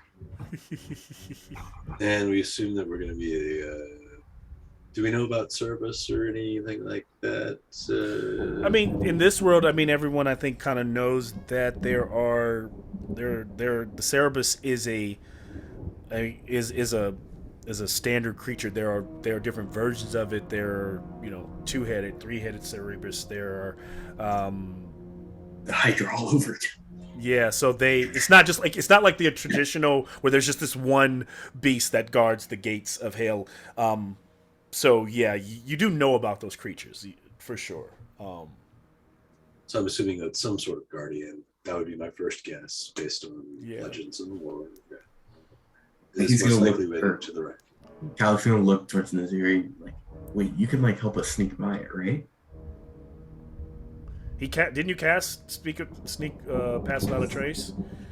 I pass without trace, yeah. Now you and did? then do you have to cast any part, or does it automatically work when they're with you within a certain range? Is that how it works? Within 30 feet. Within 30 range. feet. Got it. Yeah. So if it is something that you need to sneak by, that is an opportunity. We can sneak by it. It's an opportunity. And I can cast. Can I cast 2 spells at once? I can't. It's a concentration. It's concentration. Concentration. Otherwise, maybe I can dispel one and turn on silence when we get up to if there's anything there. I think if it's a giant canine, scent is the thing. So I don't think we have a way to get rid of our Yeah. scent. Pass without a trace would help. Well, It's still going to work against his perception, so it's going to work the same way. It still allows you to move. I think it's better than not using it, but Yeah, I mean, I could otherwise- argue against it if I wanted to say its senses are really high, but I would be using whatever its perception check is against your stealth the same way. I mean, this is going to add 10 to our decks for our stealth checks. Oh. Right, it's for your dex, but it's for your stealth checks, which is in this Stealth case is check. what you would be making. You'd be making Yeah. a stealth check. Yes, not a yeah. Yeah. So let's just see what's there. Okay. Sounds good. Before we go, Calix can cast invisibility. So I'm gonna go Alcides, Doth, and Calix. So we're all invisible. And I'm just gonna like have my hand on Nazari's shoulder, like we're still here, we're just invisible because we're shit at hiding. And you're pretty good at it. I'll just hey, are we in dim light, Malcolm? You are. There are. Oh, lots of so then, shadows. okay. Then I will be invisible too. Okay. As long as I'm in dim light, I'm invisible. So You're invisible. Okay. It's let me not so. read it just to make sure I'm doing it right.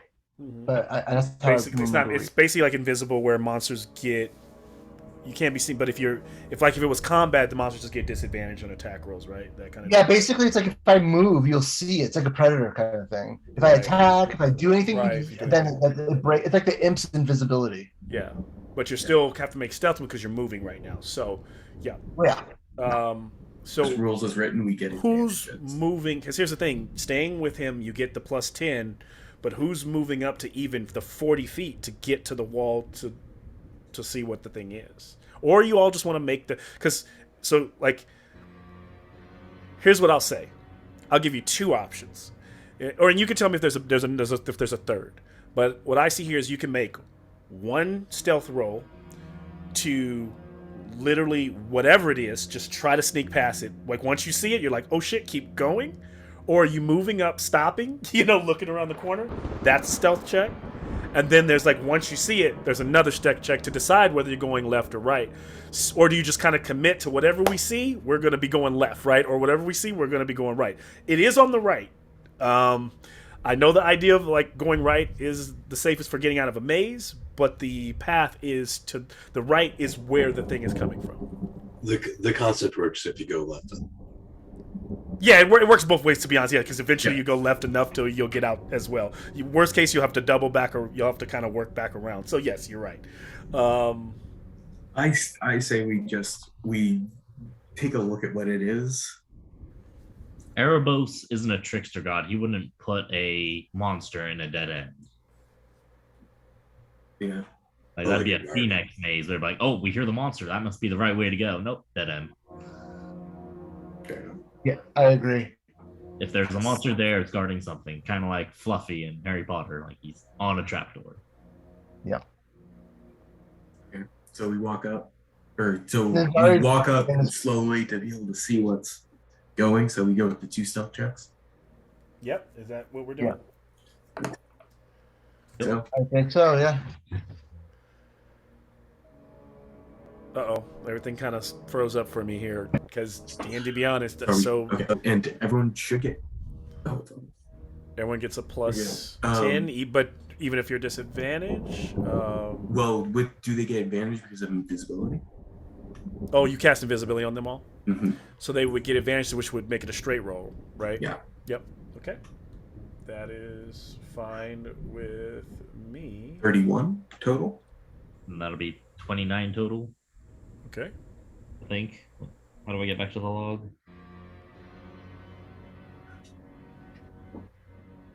$22 for me. I got a 34.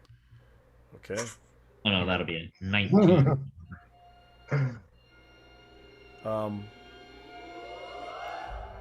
And so all of you kind of creep up, being quiet as possible, invisible.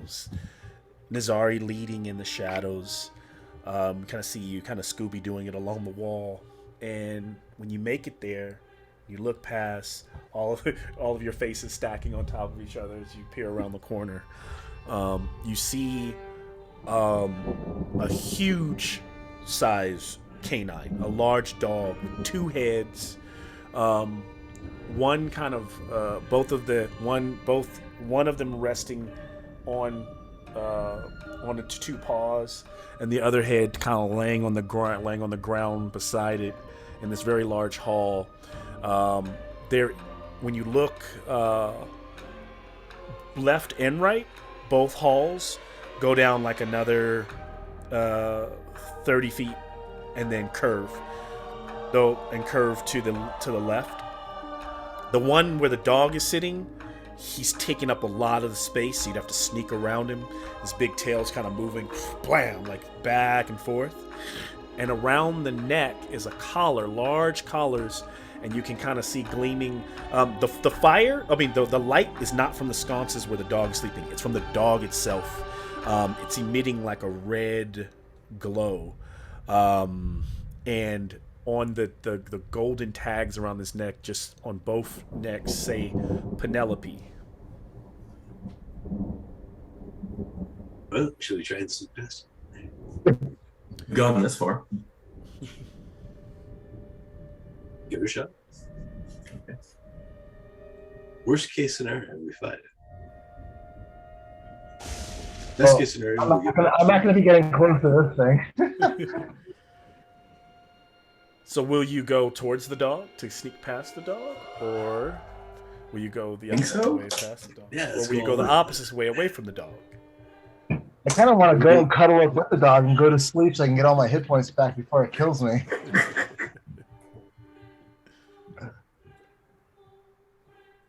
I think we sneak by it.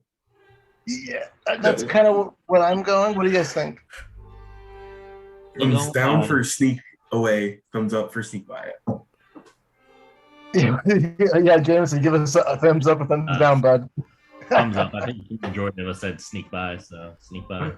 Okay. All right, that's what we're doing. Ready? Let's roll. 24. Dog gets another check. 22 total. 29. 34. I think I rolled the lowest, 22. Oh shit. You got a 22, Calyx? Yeah. Everybody rolled so well. Alcides, what'd you get? 24. Okay. What is paw? So, Nazari leading. Nazari, describe how you step over the creature, past its paws, like how you make it completely by to the other side. Dude, so so basically, I'm gonna look over the palm and look back, and then I'm just gonna give like just one big leap across Nice. because I got those really long like fawn legs. So I do it like it's like nothing. Just I thought you would have just teleported to the shadows on the other side of it. Yep, and he's just That is here. the quiet. yeah, I don't feel like using it right now. I'm just gonna jump. All right. I don't want to spam that the whole time. Doth, how do you make it to the other side?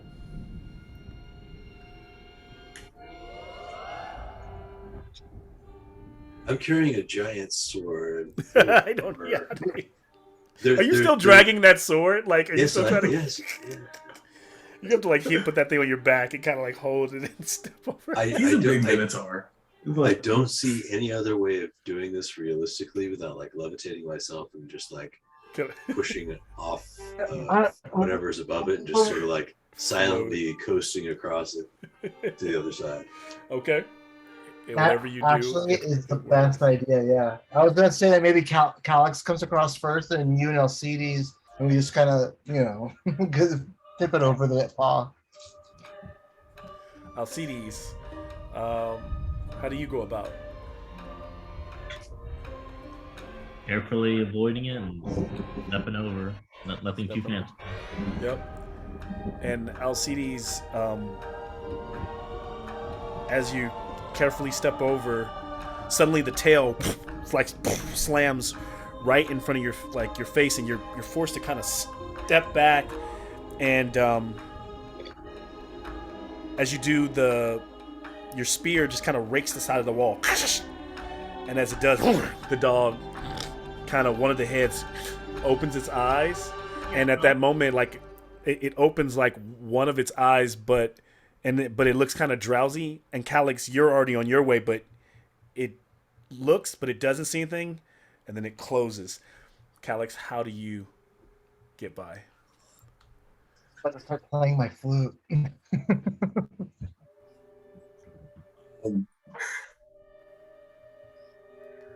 Just Jack.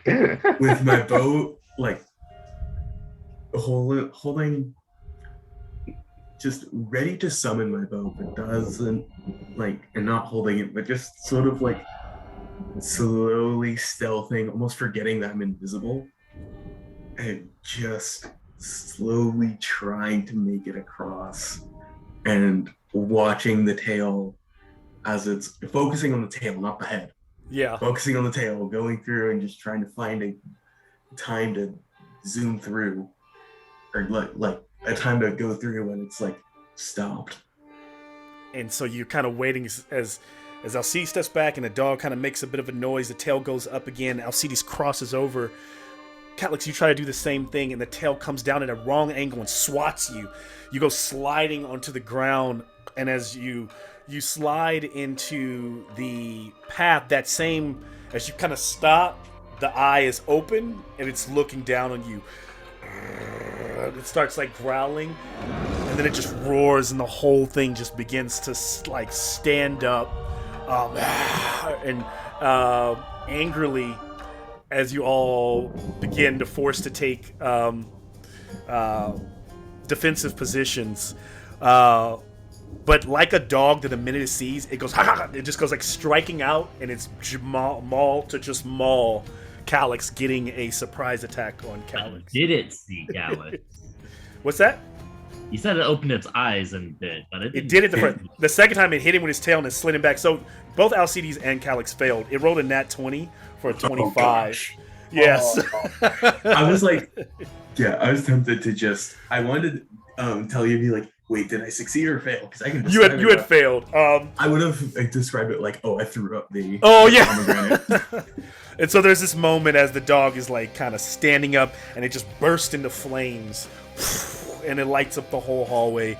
As we crash the plaque, and we'll pick up there with you guys fighting the the two-headed Cerebus, Okay, or running. I was gonna say it was really close. I thought you guys were gonna be, if I wouldn't have rolled a nat 20 on that last, it's like I've been rolling 4s and 5s the whole night, and then it was like boom, nat 20.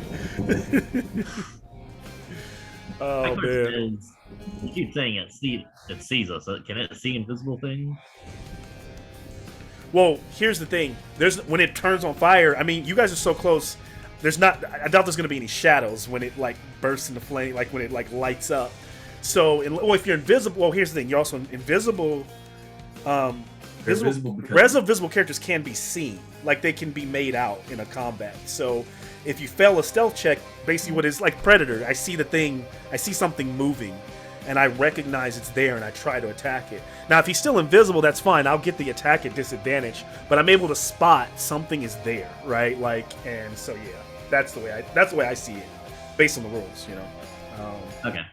Yeah. I just have a whole lot of experience with invisibility. I will say, you know, the rest of you guys are on the backside of the dog, so it's so when we start next time, it'll be like. It'll be Calyx and then everybody on the tail end of the dog. Honestly, perfect. So I can get myself out of. I can dimension door. I'm good. You guys just need to be safe. Yeah. So there is a chance that maybe everybody else could just like book it and Calyx could try to like. And I we just get need a full an concentration extra on invisibility. Get an extra 10 feet of movement. But we'll see. We'll start. Yeah, that's. Oh, when's the next session? It'll be this guy. Year. Next Cool. You'll be fighting. Oh I'm no! kidding. That's when he should have been playing the Soul of Sith OST for Dark Souls. Yeah, I didn't have time to queue it up. I didn't have time to find like a good like track. I mean, We've been playing a lot of today's game very loose, so it's been good. What's that? And then I'll have a map of the towers, a little bit more of a map of the towers next game. Next game is I have it booked. 27. 27. Yep. Yep. So that's when we play again. So next couple of weeks. Because I had something going on next weekend, and my next weekend's kind of bad. I was going to try to figure. Yeah, no, same. Yeah. So the 27th it is. Yeah, man. That was interesting. You guys are almost there. Yeah. Don't get to the old adventurers try. Yeah. Good stuff. Enjoying it. Thanks for adding Nazari's pretty cool. Well, he's this is gonna be interesting. Yeah. I'm having a lot of fun fun playing playing. though. So what? So we got to justify him staying. He's like, yeah, I'm trying to kill all the return. It's like, Well, he said several times he actually wants to go to the mortal. He's like interested in the mortal plane. Yeah. So he's because every time Fane has said something about or about the Hydra, he's like, oh my god, I want to see Hydra like that. Yeah. So I can see him. Maybe he seems curious like that. So he wants to see. Well, once he like we get to the portal. I mean, he's gonna ask. So I mean, it's coming. Yeah. Right. Oh, yeah. Right. But I mean, he wants to come. You're talking to a guy. You're talking about a guy who can hide himself like a motherfucker. So there's literally my whole thing was this, is hiding himself in plain sight. So you have to clear the first tower, and so you're in the second one. Yeah, so we'll see. I think you guys might be able to clear everything next game. So okay. Possible. Alex, you just kind of transform into Erebos and tell the dog to be quiet. Good try. I don't know. Transferring into gods is very. I make very I give everybody really high perception checks. I mean, depending on where they are. Like if this creature seen Erebos, you got because here's the thing. It's trying to be small time. It's one thing if you're being like human. You got to make yourself big and grand. You know, it's got to be pretty impressive. So it's like possible, all right, I get double. I pretty much have double advantage on deception checks pretending to be somebody. Yeah, I know you got all that. You know, so you can do it. So you know, it's a possibility, but I was gonna go with the smart idea where it's just like, all right, hide for a while and then teleport. Oh man, I got an early morning.